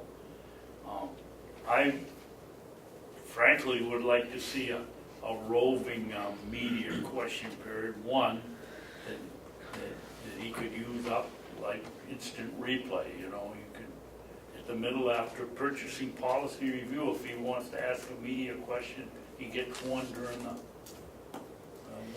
the day, and then at the end, he can call up or talk to us what he wants, but at least when it comes to the pertinent information that he needs, we're right there. Yeah, I think I got a solution for us to Go consider. ahead. Okay, so understanding Robert's rules, that an agenda is something that we have to establish by vote. And so what we could do, and I think it would be solves the problems, is put media questions at the end, just before adjournment, media questions. The board, the committee through the chair, has the authority to say, we're moving media questions up to this point, whatever the issue might be, and say, we're opening this up to media questions. Since it's on the agenda, the chairman can move things around if there's no objections from the other board members. So I think the thing to do is put media questions at the bottom, knowing that we can, since it's on the agenda, can entertain at any point during the meeting. Okay, but if it's moved, I'm just thinking, what if we have 2 or 3 people that have questions from the media, and one may have a question 20 minutes in, and the other ones may not have a question until the end? Well, we would wait to the end. If it becomes unmanageable, that would be up to you. You'll say, no, we're going to wait till the end for all questions. John, because you are, I believe, a media person. Yeah, kind of, sort of like that. Yeah. Simple question.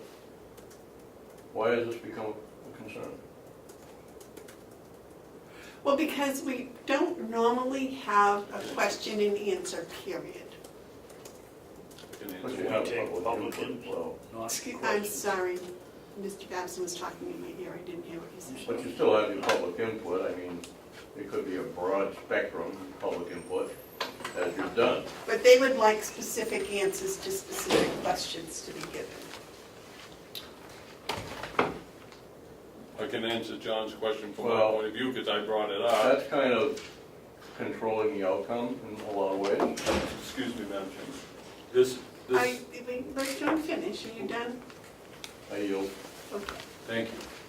First of all, this isn't a discussion at this point that entertains questions, because we haven't done that yet.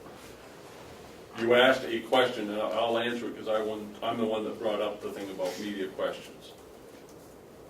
It is my belief, firm belief, that there is never enough transparency in government. And this helps improve transparency. There are things unanswered that have become assumptions, and those assumptions become damaging because they're not accurate. Accuracy requires communication and transparency. That's why I believe wholeheartedly in the media, as frustrating as they can be at times. So that's, to answer your question, why, that's why. Okay, well, I'm just concerned that questions and answers and so forth, the Q&A periods will be truly at liberty. Sure. That's all my concern. Well, sometimes if you pose a specific question, you kind of narrow the margin as to the kind of answer you may get. Whereas in an open discussion, it may pan out a little bit differently. Well, I understand that there are trick questions that people in opposition have to be mindful of, like, is it true? Or a question would be, do you still beat your wife? That's a question. And it's very difficult to answer. You've got to be careful how you answer that. Like if you answer no, then they could say, well, it's good that you stopped. Right, I agree. So, you know, it's incumbent on us on how to answer questions, but we shouldn't avoid them because they're either silly, inadequate, improper, or anything. You don't have to answer questions. Someone asks a question, I have no response, no comment. That's part of it. That's an acceptable answer. But the question the media should have an opportunity to ask the question. No, I don't deny that at all. And for them to do it in our meeting has to be on our agenda. That's how I feel it. You mean if you brought forth as a talking point or an issue to be on the agenda? There's a phrase on the bottom of certain agendas that I don't have it, so I don't want to say it, but it basically it allows for open discussion during any item. Okay, that's fine. I could find that language and share it, but I don't think it's. I appreciate your time and I thank you. Thanks, John, for your comment.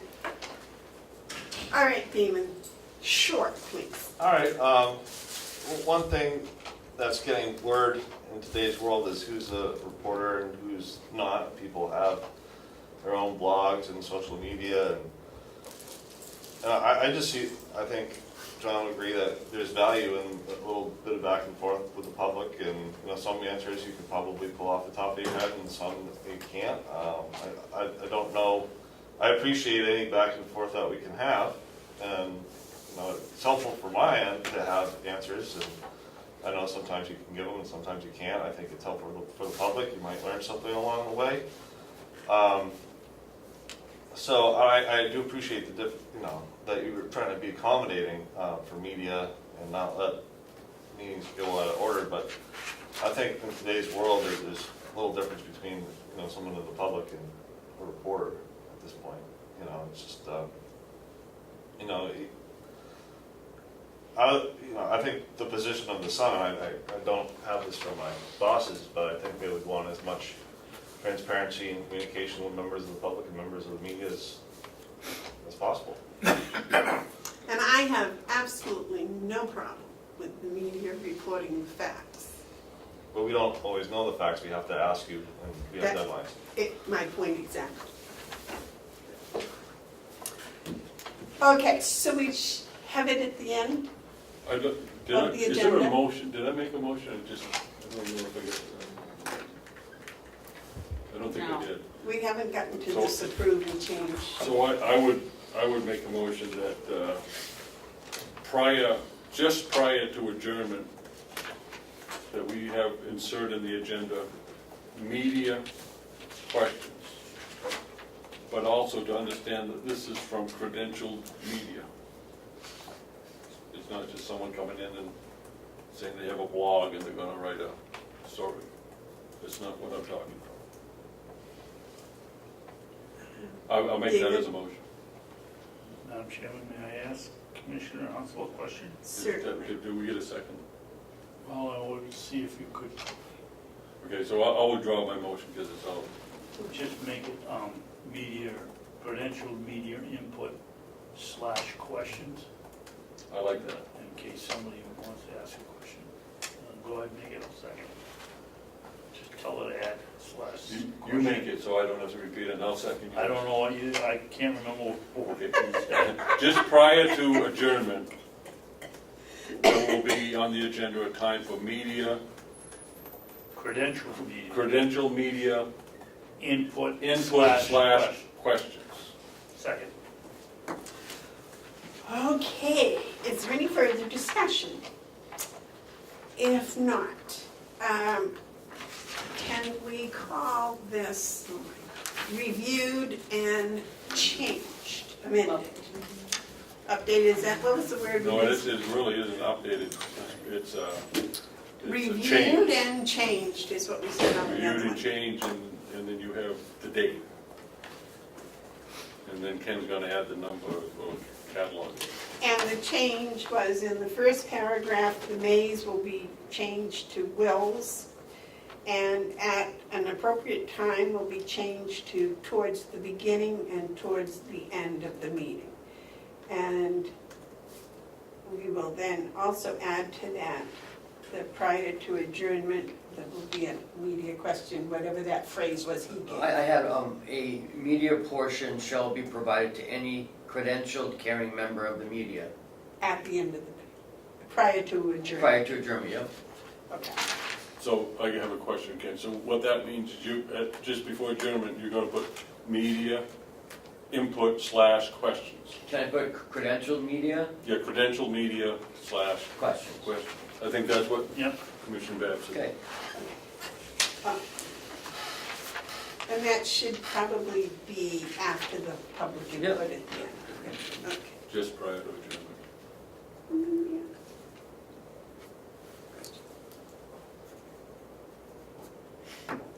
Okay. All those in favor say aye. Aye. Those opposed? Okay, and the next one is the fund balance policy. I do have something on that. Okay, I was looking, I thought I had written on. ahead, Mark, I'm sorry, you had a comment. So, this is very good, I have to say, except I think we need to change number 5, unassigned fund balance. When you go to D on page 2, it currently reads, unassigned fund balance are available to be spent in future periods. Well, we know that shouldn't be in there. It's by the definition we know that, so that should be stricken. The county has made it a goal to maintain. That's it, right there. Excuse me, Mark, Yeah. did you say D or B? D is in dog. D as in David. Oh, okay, I didn't see it, thank you. David the dog. Oh, that's. David's a deer. David Duck.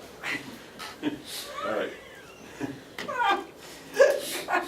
In that paragraph where it says unassigned fund balance are available to be spent in future periods, that's a self-evident truth, that should be struck. The next sentence says, the county has made it a goal to maintain fund balance reserve, currently part of unassigned fund balance, equivalent to at least 3 months of current year net expenditures. That is not really what we want to do, I don't believe. I think the sentence should line up with DRA's recommendation, which I believe is unassigned fund balance should be between 5% and 15% of your total appropriation. That's the guideline. So doing the calculations on that range is 1.5 million to about 4.6 million. Right now, we're on the high end of that. We're at 15%. So I think that sentence should line itself up with DRA recommendation, and we should strike it and change it to read, the county will maintain an unassigned fund balance equal to between 5% to 15% of the total appropriation for the previous fiscal year. And like I said, that would give us a range to work from. If you lock yourself into 3 months, you're just not gonna. You're going to have a fund balance that goes beyond what's proper. You're going to be up to about $8 million, and that is way too much money to keep out of private hands. See, because when we keep a fund balance, that means people don't have it in their banks to do their things, because we're keeping it. And there's a point where it's excessive. I believe that 7.5% to 8% is about the range you should be, but Can it's we always. follow your rules and second the motion before we discuss it? Well, I didn't make it a motion, I was just saying that's what I would move. I hadn't made Oh, I it yet. thought you said you moved. No, I said I think it should be changed to that, but I didn't want to make it as a motion. All right, I'll make a motion that we change D, and I have the language exact here. Okay. D to read, the county will maintain an unassigned fund balance equal to between 5% to 15% of the total appropriation for the previous fiscal year. Second. Now discussion, David. Mark, didn't you on your original one say something about as suggested by DRA? I had that as background. The DRA says the range should be between I 5. thought you put it in the, yeah. No, I Oh, did. The first one wasn't a motion Right. anyway. I think most people shoot for 10%, and I think that's high myself. I think 8. Well, let's just use it. What's our annual budget right now? About 31 million? Yep. All right, so if you were, let me just ask you this. If you were to take 31 million 10% would be 3, times 0.08, 5%. if we had a $2.5 million surplus, unassigned fund balance, would we consider ourselves in pretty good shape? I'd be happier if we were up to 3.5 million. Okay, so you'd be up to, you'd be looking at more than, I see, and that's why it should be a range. I On the low personally, in all things being going smooth, I think 8% is enough. But if you look like there's gonna be a hiccup coming, you may wanna, and when we set that amount, what, in October? What? When we do the budget, don't we, when we do the DRA report, don't we use, see, this is where I get confused between how the county does it and how municipalities do it. I'm familiar with how municipalities do it. municipalities will get around September and October when they get ready to set the tax rate, they'll say, how much of the unassigned fund balance do we want to get Yes. back to reduce taxes? Yes, But here it seems as though that decision was made by the delegation. because we didn't want to do it this year. And they said they're gonna put 1 million towards the reduction. Okay, well, we hit 750,000, That's it, yeah, right, that's right. So- Yeah, we had 750, and and they they up- went with $1 million. right, so I guess I have to, I'd have to say that probably 10% might, in our instance, might be the better. 10 to 15. Well, I mean. I'd go 5 to 15 and, you know, like 5 is when the tank's empty. And 15 is you got anything more than that, you're overflowing. So 10 might be the, you know, the proper range, which would be about 3.5 million. Right. Yeah. And remember, that helps us with our cash flow at the end of the year, Right, and our tan, and everything I else. think that is why the 3 months, and it's a time thing rather than a percentage.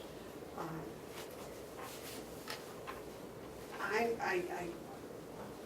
really hate to disagree about holding on to people's money, but I think with the tan and everything else, if we can keep it, you know, I wouldn't mind changing it from 3 months to 2 months, which would be a little more than your 15%. But at the same time, I think that helps with that end of the year transfer. Because remember, we don't get a budget approved until April. Well, yeah, the end of March. So, but remember, we get all our taxes come December 17th, most of our taxes come in that time. So, and again, it all depends when we, you know, when we get our tan, how much we get, how much we move forward. There's a lot that plays into this. This year, it's been really helpful for us to have this fund balance. Right, and we saved We're quite not a bit with struggling. not using the tan for Right, 3 months. exactly. okay. You know, so that was helpful, but I don't know how much of that was actual fund balance. Okay, so I'm gonna go to the philosophy. Yeah, by having it, reducing our tan, our borrowing, it does help the tans.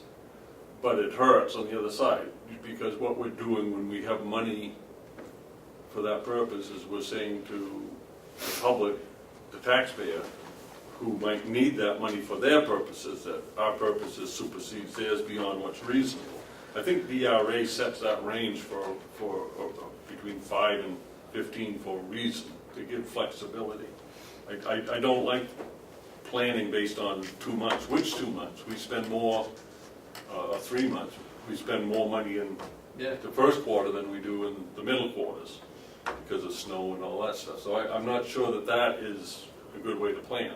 I think we should be consistent with the DRA, and it doesn't hurt us. I mean, if we really need to keep hold of money under this, we sit on 4.5 million, which, curious enough, is what we're sitting on. Right. So, like I said, 3.5 million is good for me. Yeah, And anything That's else, 10%. about 10%. right now, yeah. I would favor lower, but I yield, you know, on that one.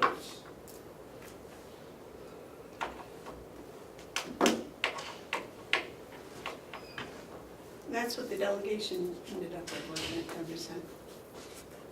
Yeah, we were 5.5 million, they gave $1 million back, brought us to 4.5. 5.1, you're right, and now it's 4.1. Right, we were $5.1 million, So an they- unassigned fund balance. It's 15%. Right, and they saw to cut it back, which I think, and we did too, we were gonna Yeah. use 3/4. 750. Right. So what they saved was 15%? Is that what they left in there? I don't know, they just came up with a number, they didn't, they didn't share their, Let me tell you what you know, we, flow of thinking with us. based on last year, okay, 31.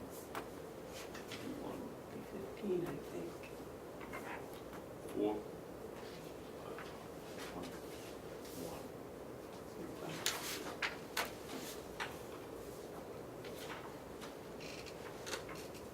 They keep it 13%. That's what we have, 13%, which is crowding it, but the tank's, Yeah. the tank's not overflowing. Right. So what about if, what do you think? I think that we should make sure that we have enough money if we get in a problem to be able to pay for a bill. And if that means keeping 15%, we don't always have to have it at that level, but at least it gives us the flexibility if we need it. And I'd go something like 8 to 15% if I were going to do it. Change the 5 to 8. I'm okay with that. Okay, and that way, because we give it back when we don't use it. Well, no, and then that's the point. We don't give it back when we don't use it. That's why we have an unassigned fund balance. Well, no, but the next year, we But we do lower use, the taxes, or we put it towards the taxes. We use it for cash flow. Yeah. I shouldn't say we don't. yeah. We use it for cash flow. During the year, if you have Right. big expenses. And that's why I'm willing The tan. to have the range at 8% because we probably would never go below 8% if we could help it anyways. And we'll probably never go 15% because that's kind of way over the board, but it gives it to us if we see that that's something we're gonna need. Unless we're gonna build something or, build something big, then we can pay with cash. I mean, all depends. The other thing is we can always suspend policy. This is used as a guide, and if we saw something that really needed attention, we can say, no, we're gonna keep 20% because we got something going on. Mm. And it's curious because by having that, we save on that tan. Mhm. Because I would love to see us someday get to the point where we don't have to have the tan. That's an awful lot of cash to keep on hand. David? This discussion is important, but is it really necessary? We knew when we were in trouble at $2.4 million deficit, and with Ken's help, we've turned this thing around to a place that I think we can be pretty proud of. We're now solvent, we're not worried about cash flow. We don't talk about whether it's 8 or 15%. We just use common sense and keep the thing in balance, and we've done a pretty good job, and I'm very proud of the job we've done. And as far as I can see, we can discuss this till the end of time, but we know what we have to do, and we've done it, and we will continue to do it. And I want to thank Ken for his outstanding job in helping us to get there. We all agree with you on that statement. I just don't wanna be like. Oh, and here like comes Joe, another. he's helping too. Make sure your cell phone's off, huh? It is on. Okay. Yes, it's gotta be. 8 to We don't wanna end up like some other counties that, utilize their fund balance and they end up, depleting it and then they get in trouble. So, Jacking up taxes to make up for it. Yeah. yeah, and that's what I don't wanna see.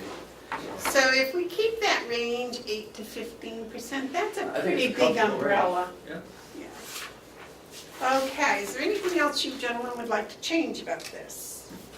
So, Well, like I said, I think it's a wonderful policy, and I think that this improves it because it puts us in line with the other. okay, so I'm going to review and change We have to vote. D, well, that's what I was gonna say. We reviewed and changed D to have the second sentence read at least 8 to 15%. That's the motion.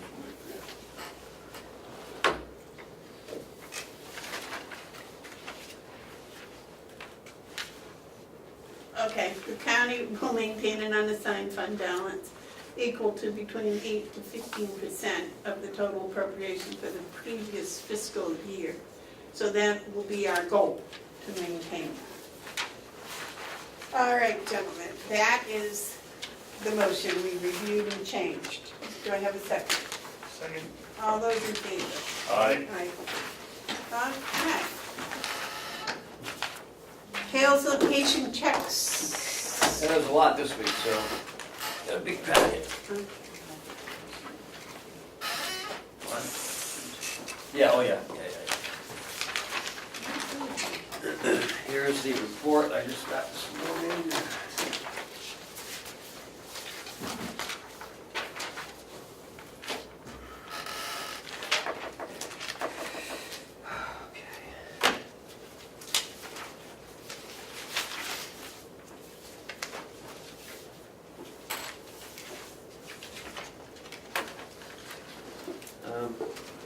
Not sure. Is there a copy of that for everybody? Yeah, there's, pass one down, sorry.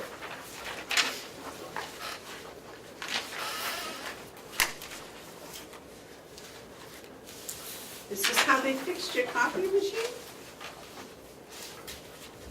No, the original, it came in wrinkled, Oh, so when it grabbed it, it like stretched it. I should have redid it, but I didn't want to waste the money, so.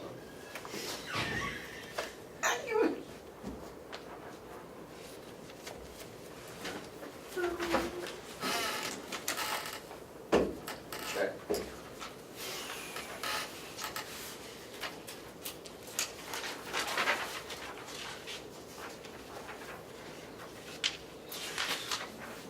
Madam Chairman, I make a motion that we approve the expenditures of $23.10 to replenish petty cash account with check number 2184, and the receipts are there. Second? all those in favor say aye. Aye. I have already counted.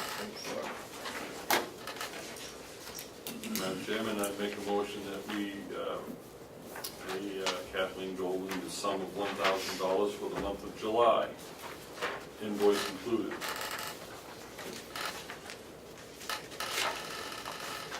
I'll second that. Is there any discussion? All those in favor of paying Kathleen Golding $1,000 for the month of July, say aye. Aye. Aye.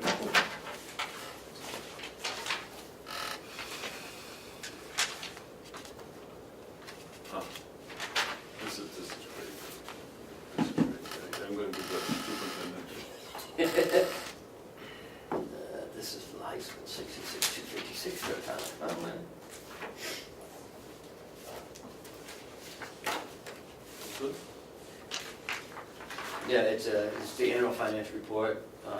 It's for the high school payment. Okay, so that goes to the superintendent of the school. This one apparently goes to you also, Dave. But there's one that the school board, the school board signs. Well, it's, I And can't be the superintendent and and the school board chairman. I don't know I who can't the be chairman on of the the school board and board. the school superintendent too, that's a conflict. You guys have to sign that. Raise your right hand, you're now part of the school board. I grew up here. You'll have to sign that one too. All right. All I right. think this one has to. The law says that we serve as selectmen. The law does not say that we serve as a school. Does it? No. You're responsible for the schools, for the education of the children in Carroll's location. But we're not. I think jokingly Commissioner Babson made self-appointed himself superintendent of SAU 97. Not that he hasn't done a good job. I mean, I've never been, I've never had a Don't say it. evaluation. Can you be a school board member in two different districts?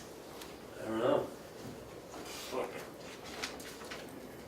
Anyone could, I could. but Well, that's what I'm saying, because I don't, it wants signatures. I believe, because of the relationship with Hales in the Conway School District, I believe I have a conflict of interest. Now, I don't think I have a conflict as it pertains to the affairs that don't involve the Conway School District. David, you didn't sign this as superintendent That makes sense? or school board chairman. I mean, Oh, well, I'm not, you technically are because you're the chairman of this board. Then aren't you superintendent of schools? No, not really, that's it. No. I just leave it blank and send it in, and the three of us sign down here as the school board. See what the state says, sends back and tells us. Well, I don't Well, this is Or payment you- to Conway, or something to do with Conway? Or you could skip out of it, Mark. Yeah, because you two make it legal. The two of us should sign it. I think so in this case. Here's a tax collection, 27,000. That's it, that's an FYI, isn't it? Yeah, Joe will get it after it goes down here. Okay. Another one.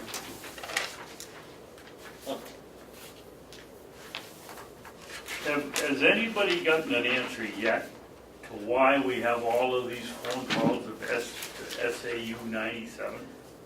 Hales is SAU 97, so I think it's just information coming into SAU 97.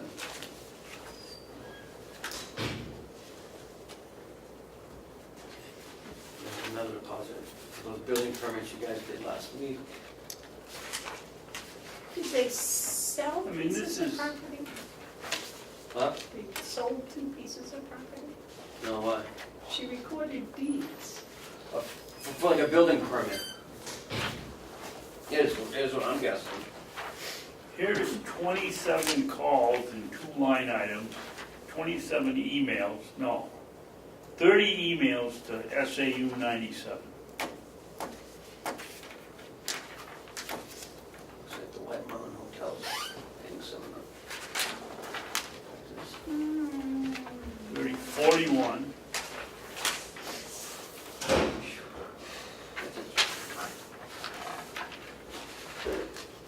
Oh, These go to the treasurer. Let's see them first.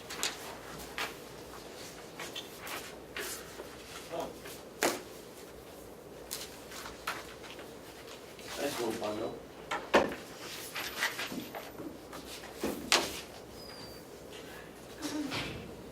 I'll go down and check with the registry downstairs. so what did we write today for checks, 1,000 plus 20, 30? Mm-hmm. 12. Look at that balance. And that's halfway, right? And when do they pay their At taxes? the end of the year. We So- could, So do they collect taxes twice a year up there? No, one. Awesome. when do they collect them? Oh, they do collect them twice a year. Okay, But So, they pay it once, sorry. Madam Chairman, yes. last year we had asked several communities, and we got a response back from a couple of them, to ask them if they'd be willing to pay the first half of the taxes when they collect them.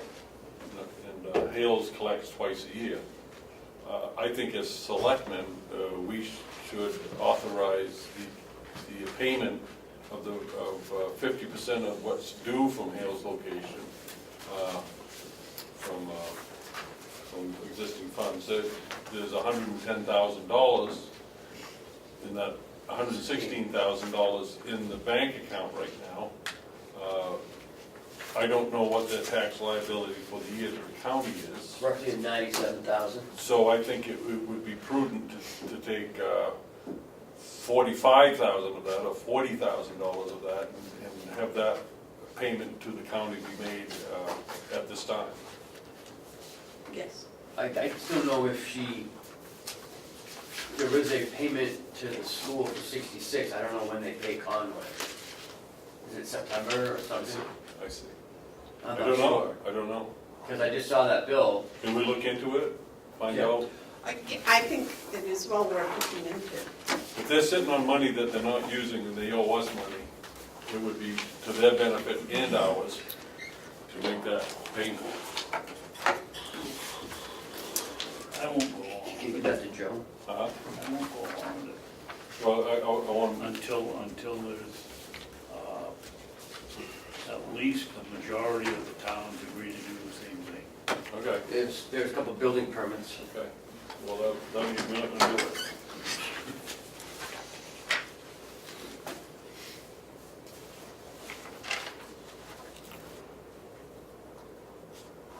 Are these the same ones, or is this something different? I think that it's two. But I mean, they're different from the Yeah. ones we Oh, did yeah. last week. Yeah, yes. You're not, the school board chair, you're not signing that, or superintendent, you're not signing that? No, we're Okay. strictly as commissioner, we can joke about it here, but I'm not Okay. sticking my name in there where it's something I don't know anything about. Okay, gentlemen, I need your permission to sign these.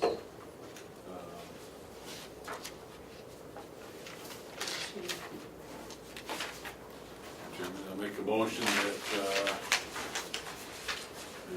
Carroll County Commissioners Chairman be authorized to sign the building permit for Kathy and Dale Pets. Permit number 205. You want to second that? I'll second it. All those in favor say aye. Aye. Aye.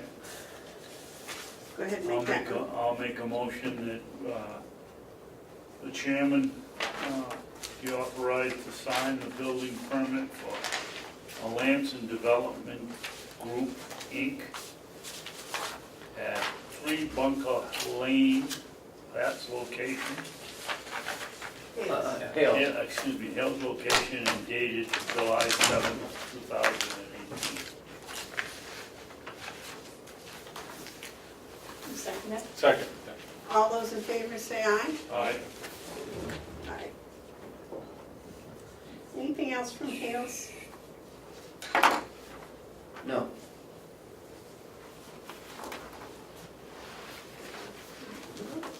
Yellow folder?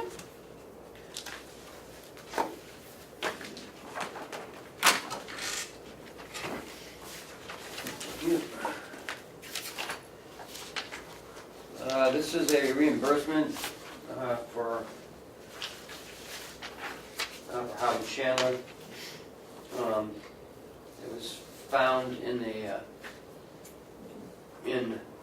desk drawer over at the nursing home. It goes back to February and April and May. We need another signature. The commissioner would sign it because of the policy.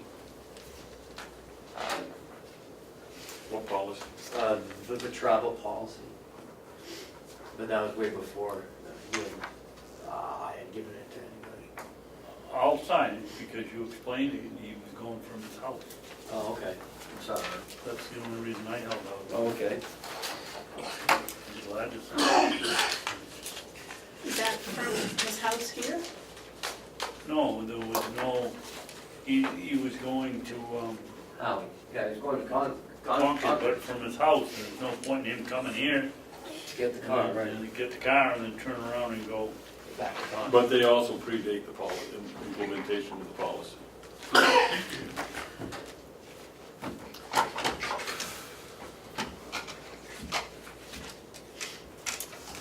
Anything else in the yellow folder? No, that's it. That's it. All right, administrators update. It's August 1st. Annual report. Well, I don't know what we're doing. Yes. It's coming together, and I think we just need a little bit more time. All right. So we'll take a little bit more time. I will not be here next Wednesday, so I don't know what you guys want to do. Have a party, have a party. I have to go down to Boston, drop off my dog, she's going to Las Vegas, so. How about Thursday, are you available Thursday? I have a union negotiation. I'm not available Thursday. Tuesday? Tuesday, I don't think I have anything Tuesday. I could do this.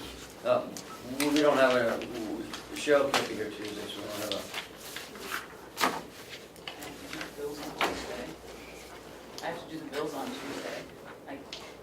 yeah, she can't be in both places. Unless you don't want to pay any bills. That's a thought. That looked good, we wouldn't have any money out. Well, we could do it later in the day if you want to do it in the afternoon on Wednesday, or just skip it for the week. How about 3 o'clock?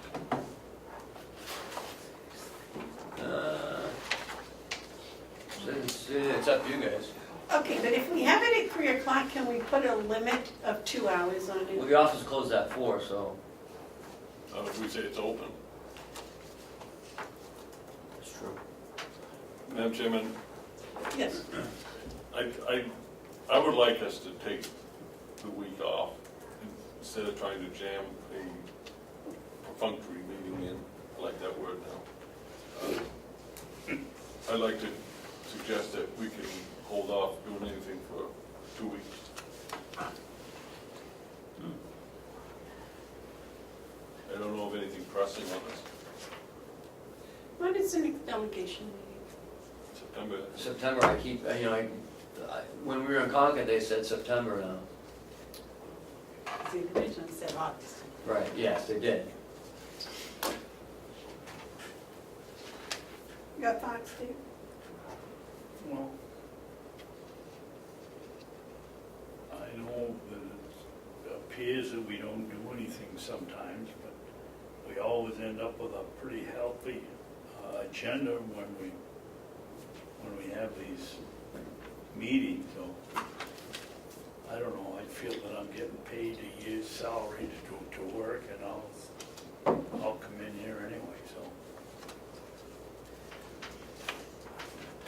What do you think having it at 3 on Wednesday, but stopping it? How about at how 5? about 1 o'clock? Great. Oh, you can make 1 o'clock? Yeah, her flight leaves at 8, so, Oh, And okay. she has to be there, right, I have to be there at 5, 5. 5:30, yeah. But I'll wait till her plane leaves, and then it's about 2.5 hours. to You Boston. think you're gonna substitute for the pilot in case he doesn't show up, or what? I would if I had You to. go like looking out the little window, or what? Okay. 1 o'clock. I can be available for 1, I'm not sure, you know, I mean, if you don't want to cancel it, I guess we could get 1. 1 o'clock. Is that what you want to do? David? It's okay with me. Okay. And Cheryl, you can make 1 o'clock on Wednesday. I try to make it as. Make sure you remember to post a different time, Cheryl. Please. The last thing I have is, I had a meeting yesterday at the nursing home because we're short five nurses on 3 to 11 coming up this weekend. I'm requesting from the board permission to hire 2 to 3 new nurses and implement that $5 an hour increase. We have candidates? No, but we could if we offered a little more money. The nurses who left were at the $38 level. We will be bringing in nurses at the $27, $28 level, so we have that $10 savings. So it's in the budget. David? Ken, when these 2 left, did anybody ask them whether they're going to go to another job? No, they all retired, all of them. Oh, they retired? Yes. Okay, so they didn't. That's why they were up at the higher level. Well, 'cause they've been I here was 30 years. concerned they were gonna go to Huggins at $5 more an hour. No, oh no, if that was the case, I would ask you guys Okay. sooner than this. Thank you. Do any of them want to work per diem? No, they're gone. Mark?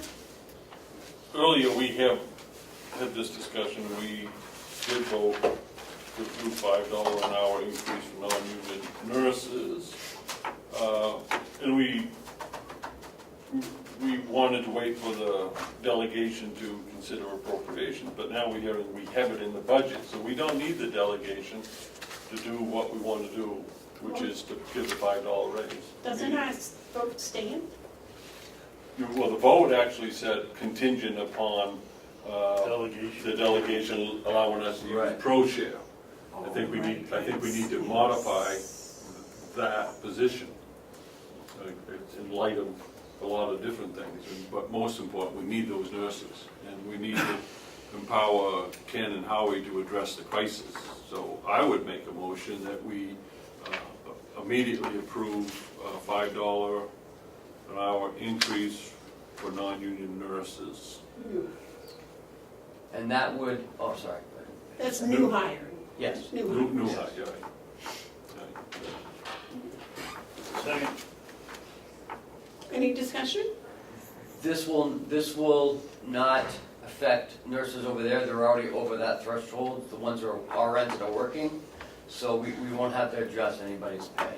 If there is someone that we haven't identified yet, then we might adjust it a couple dollars, but again, I think this will help considerably. Even if we get one nurse, it'll help. Plus it will help on the other end for agency and some overtime. We've been assured that we have the money in the budget, and this, I believe, is a proper use of that money. We have a nursing shortage crisis, not just a nursing shortage, it's reached crisis level. And so that critical shortage needs to be addressed, and I think this is a good move. But I also would caution us not to think that this is going to solve the nursing shortage crisis. It helps, but it isn't over. Okay, any other comments? Motion's been made and seconded. All those in favor say aye. Aye. Those opposed? Anything else from the administrator? No, that's it. Commissioner updates. I have nothing. I've got several. All right, David? Yesterday, I went up to the town of Ossipee and talked with the superintendent of public works, or the director of public works, concerning Old County Road.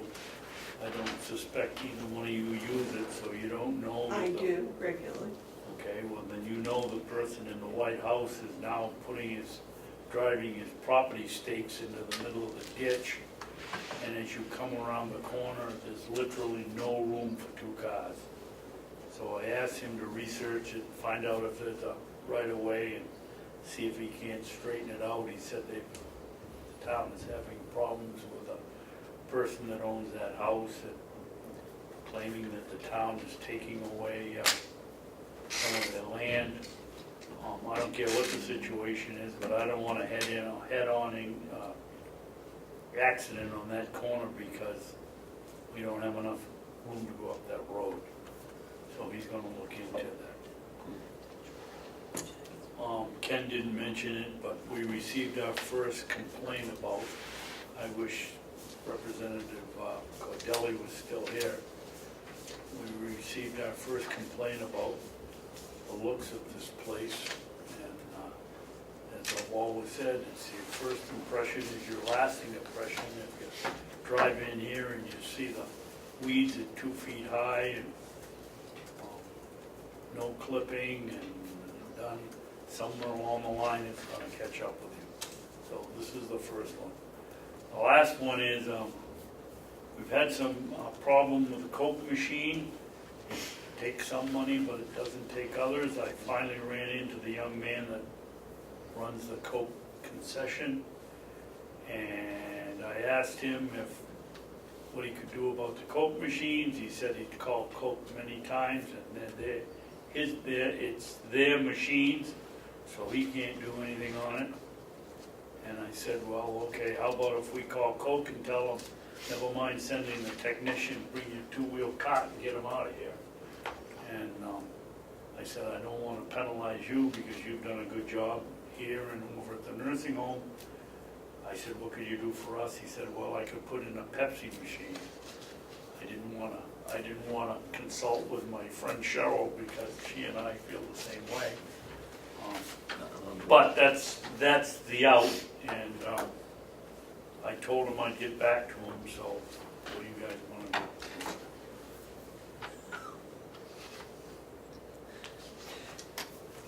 What do you want to do? I'd swallow my pride and drink Pepsi. I'll go with you. I don't drink either. Cheryl is shaking her head. She's going to go crazy. I think maybe you should call Coke Public comment. and tell them that they either put a new machine in or they take it out permanently. They need a new machine. Well, this deal is through Whitehorse, so I would feel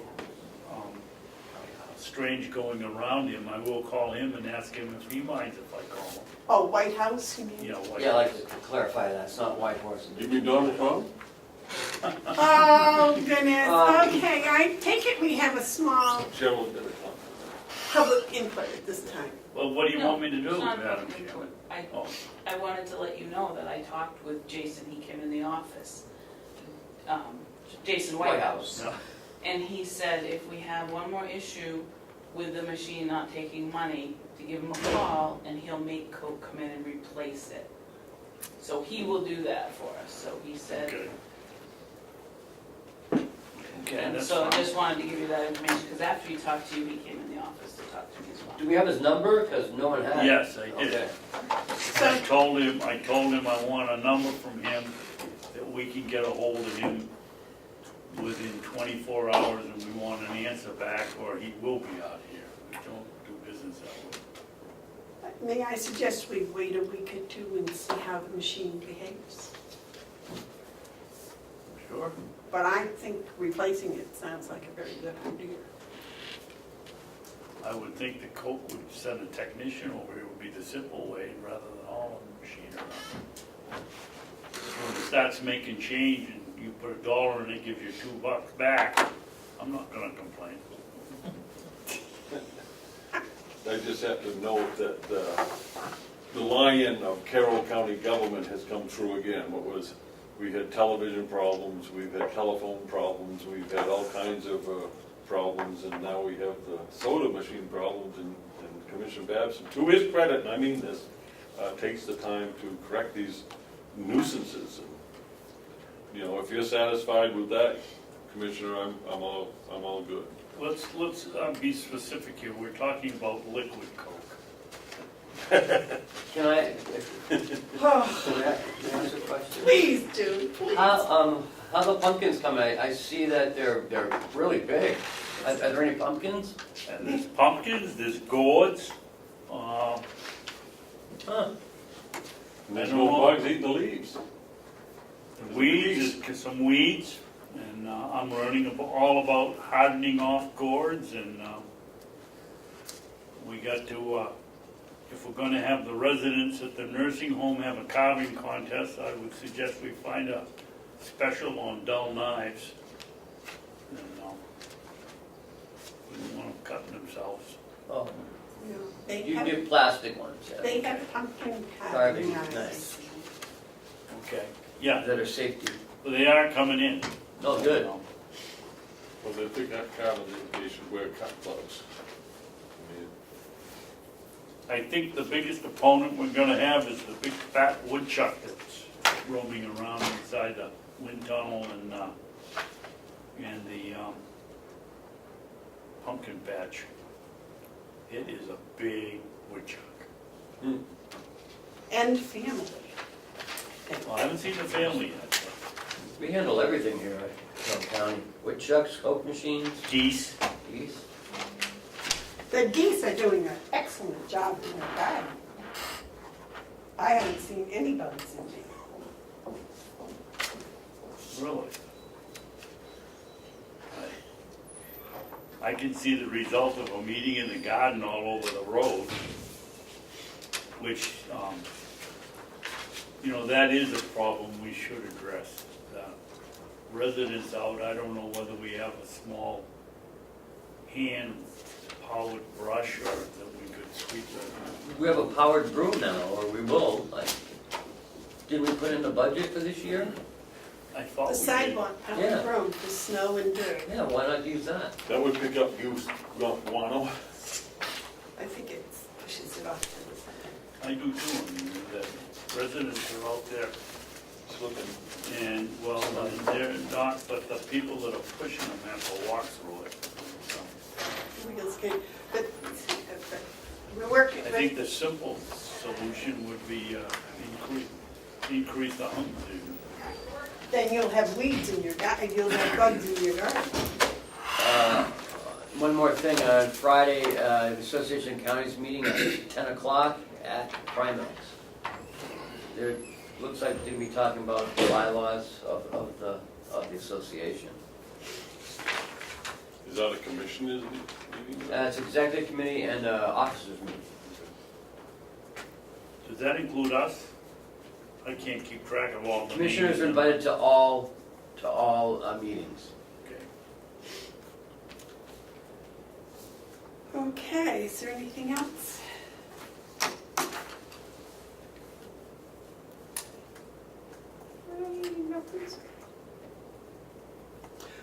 Is there any public input?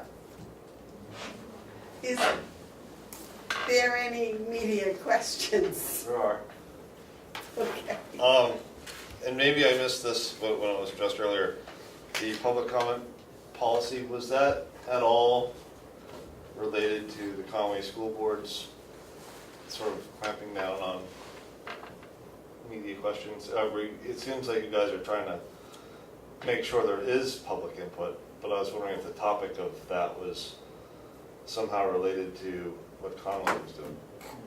We've always had a public input policy, and we've just been updating policies, and he picks them randomly. Now, what anyone said, I'm not sure why they said it, but that's the reason we did the public policy today. Huh? Last few weeks, I've noticed on Valley Vision, showing of the Conway Selectmen, that they have on their agenda media questions. And I was watching that, thinking how beneficial that was to certain people. And I believed, and I still believe that that's an appropriate thing to have on the agenda. It has nothing to do with the Conway School Board. Because it sounded like they were going the opposite way, and I didn't know if that spurred this discussion in any. Beauty of the different boards, they'll do all kinds of different things. It's, you know. And it was Ken who brought this up for discussion randomly. Yeah, 2 weeks ago, or 3 Yeah. weeks ago, we just didn't get to it. Well, I didn't bring it up. Okay. It's just when it brought up, it's a here's an opportunity. no, we're going through all of our policies. It's been 2 years, so now, you know, we want to review it, maybe add, some things have changed. So, which I think is a good thing, you know, that we're reviewing policy. Well, I appreciate that you're willing to answer, media questions. Appreciate it. I think one of the goals of this particular board we've tried very hard to be transparent and open and communicative. I like that word. I like that. Anything else? Yes, sir. But is he all done with his questions? No further. Did John have any? He's made it. No, I don't think so. Don't say David that. has another commissioner's update. Is that what you No, have there? no, it's not an update to me, it's a letter to address to you, Madam Chairman, from Representative McConkey, and I think we should discuss it. I don't find it a very friendly email.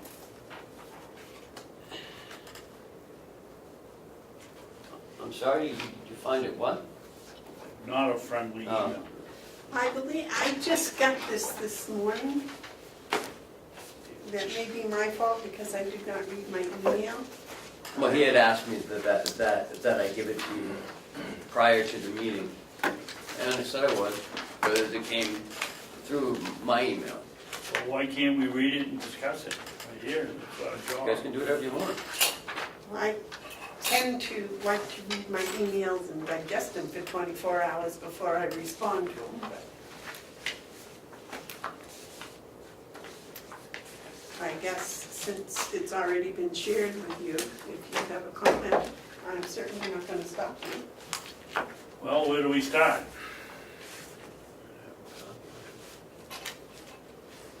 We didn't cut anybody's pay. I think there was a problem with Registrar Scott. She was shortchanged 28 cents for the year. That may be a problem. I don't know anything about the Division of Labor relaying anything to Representative Avellini.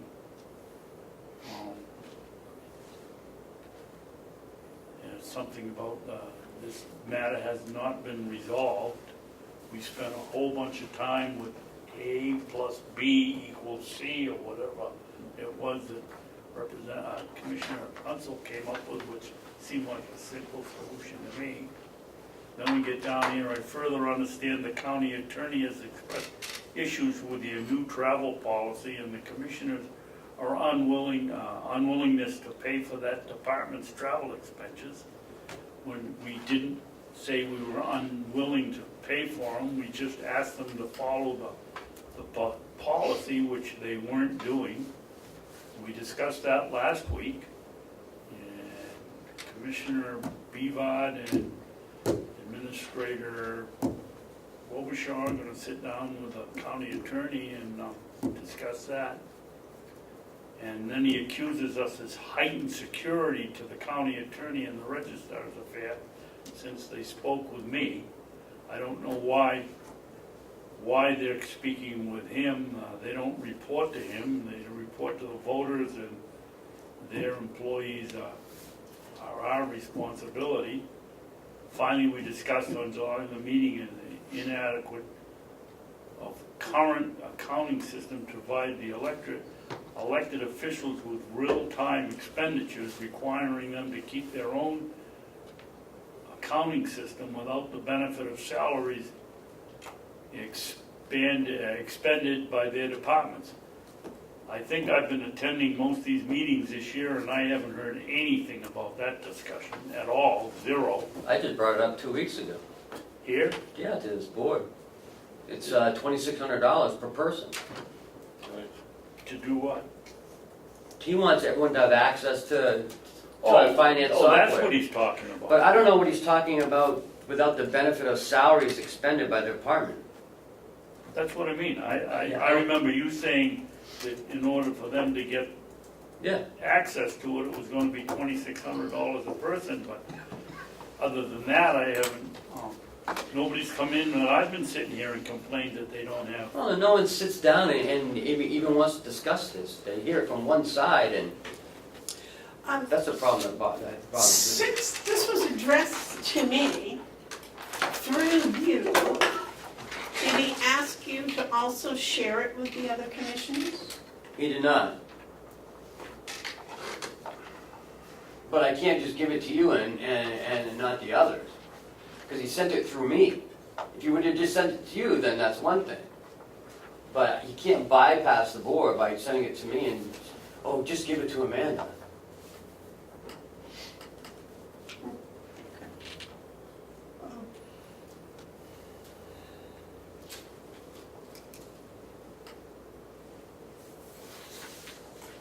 I would say most of it is a work in progress.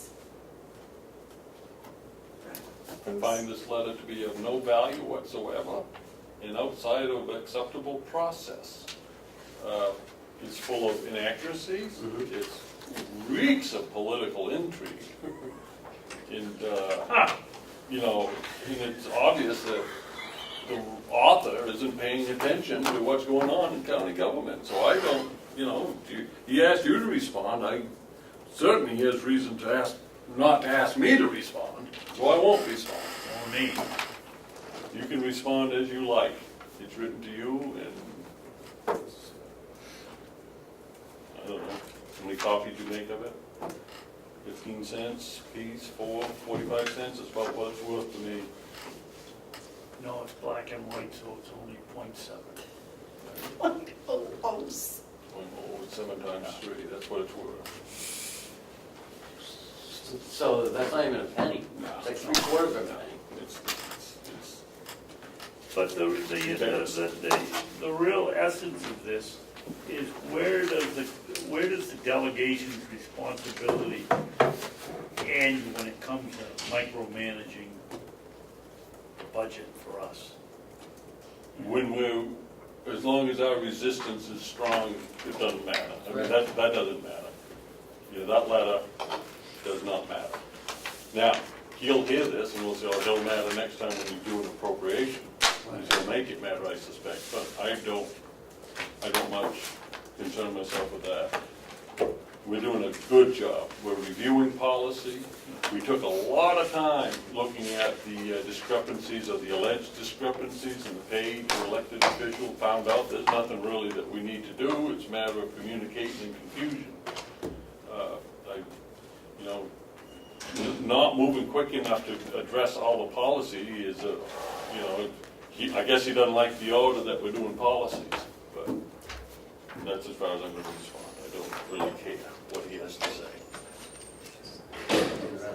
Well, it's probably my fault because I didn't realize that he expected a response to the July 2nd delegation discussion. You didn't ask for one. So now that he's He spent as much time, looking forward to one, I will come up with one. if he spent as much time concerning himself about ProShare, about the fact that we don't have the administrative assistant that we have needed since January, that the things that are lacking because of the inattention of the delegation, if he spent that time, his time doing that instead of writing these letters, we'd be all better off. Okay, let's see, is there any other discussion from the Well, there's commissioners? one other thing there, and Dane's letter. Why are the elected officials report to the voters? Why are they calling the chairman of the delegation? They're not talking about their budget, they're talking about our problems with them instead of coming to us. I don't know, I mean, Well, they come to they're us not and the they don't like hierarchy, it. there's no hierarchy. Well, I think they're work in progress, and that would be my immediate response to this, and I will sit down and I will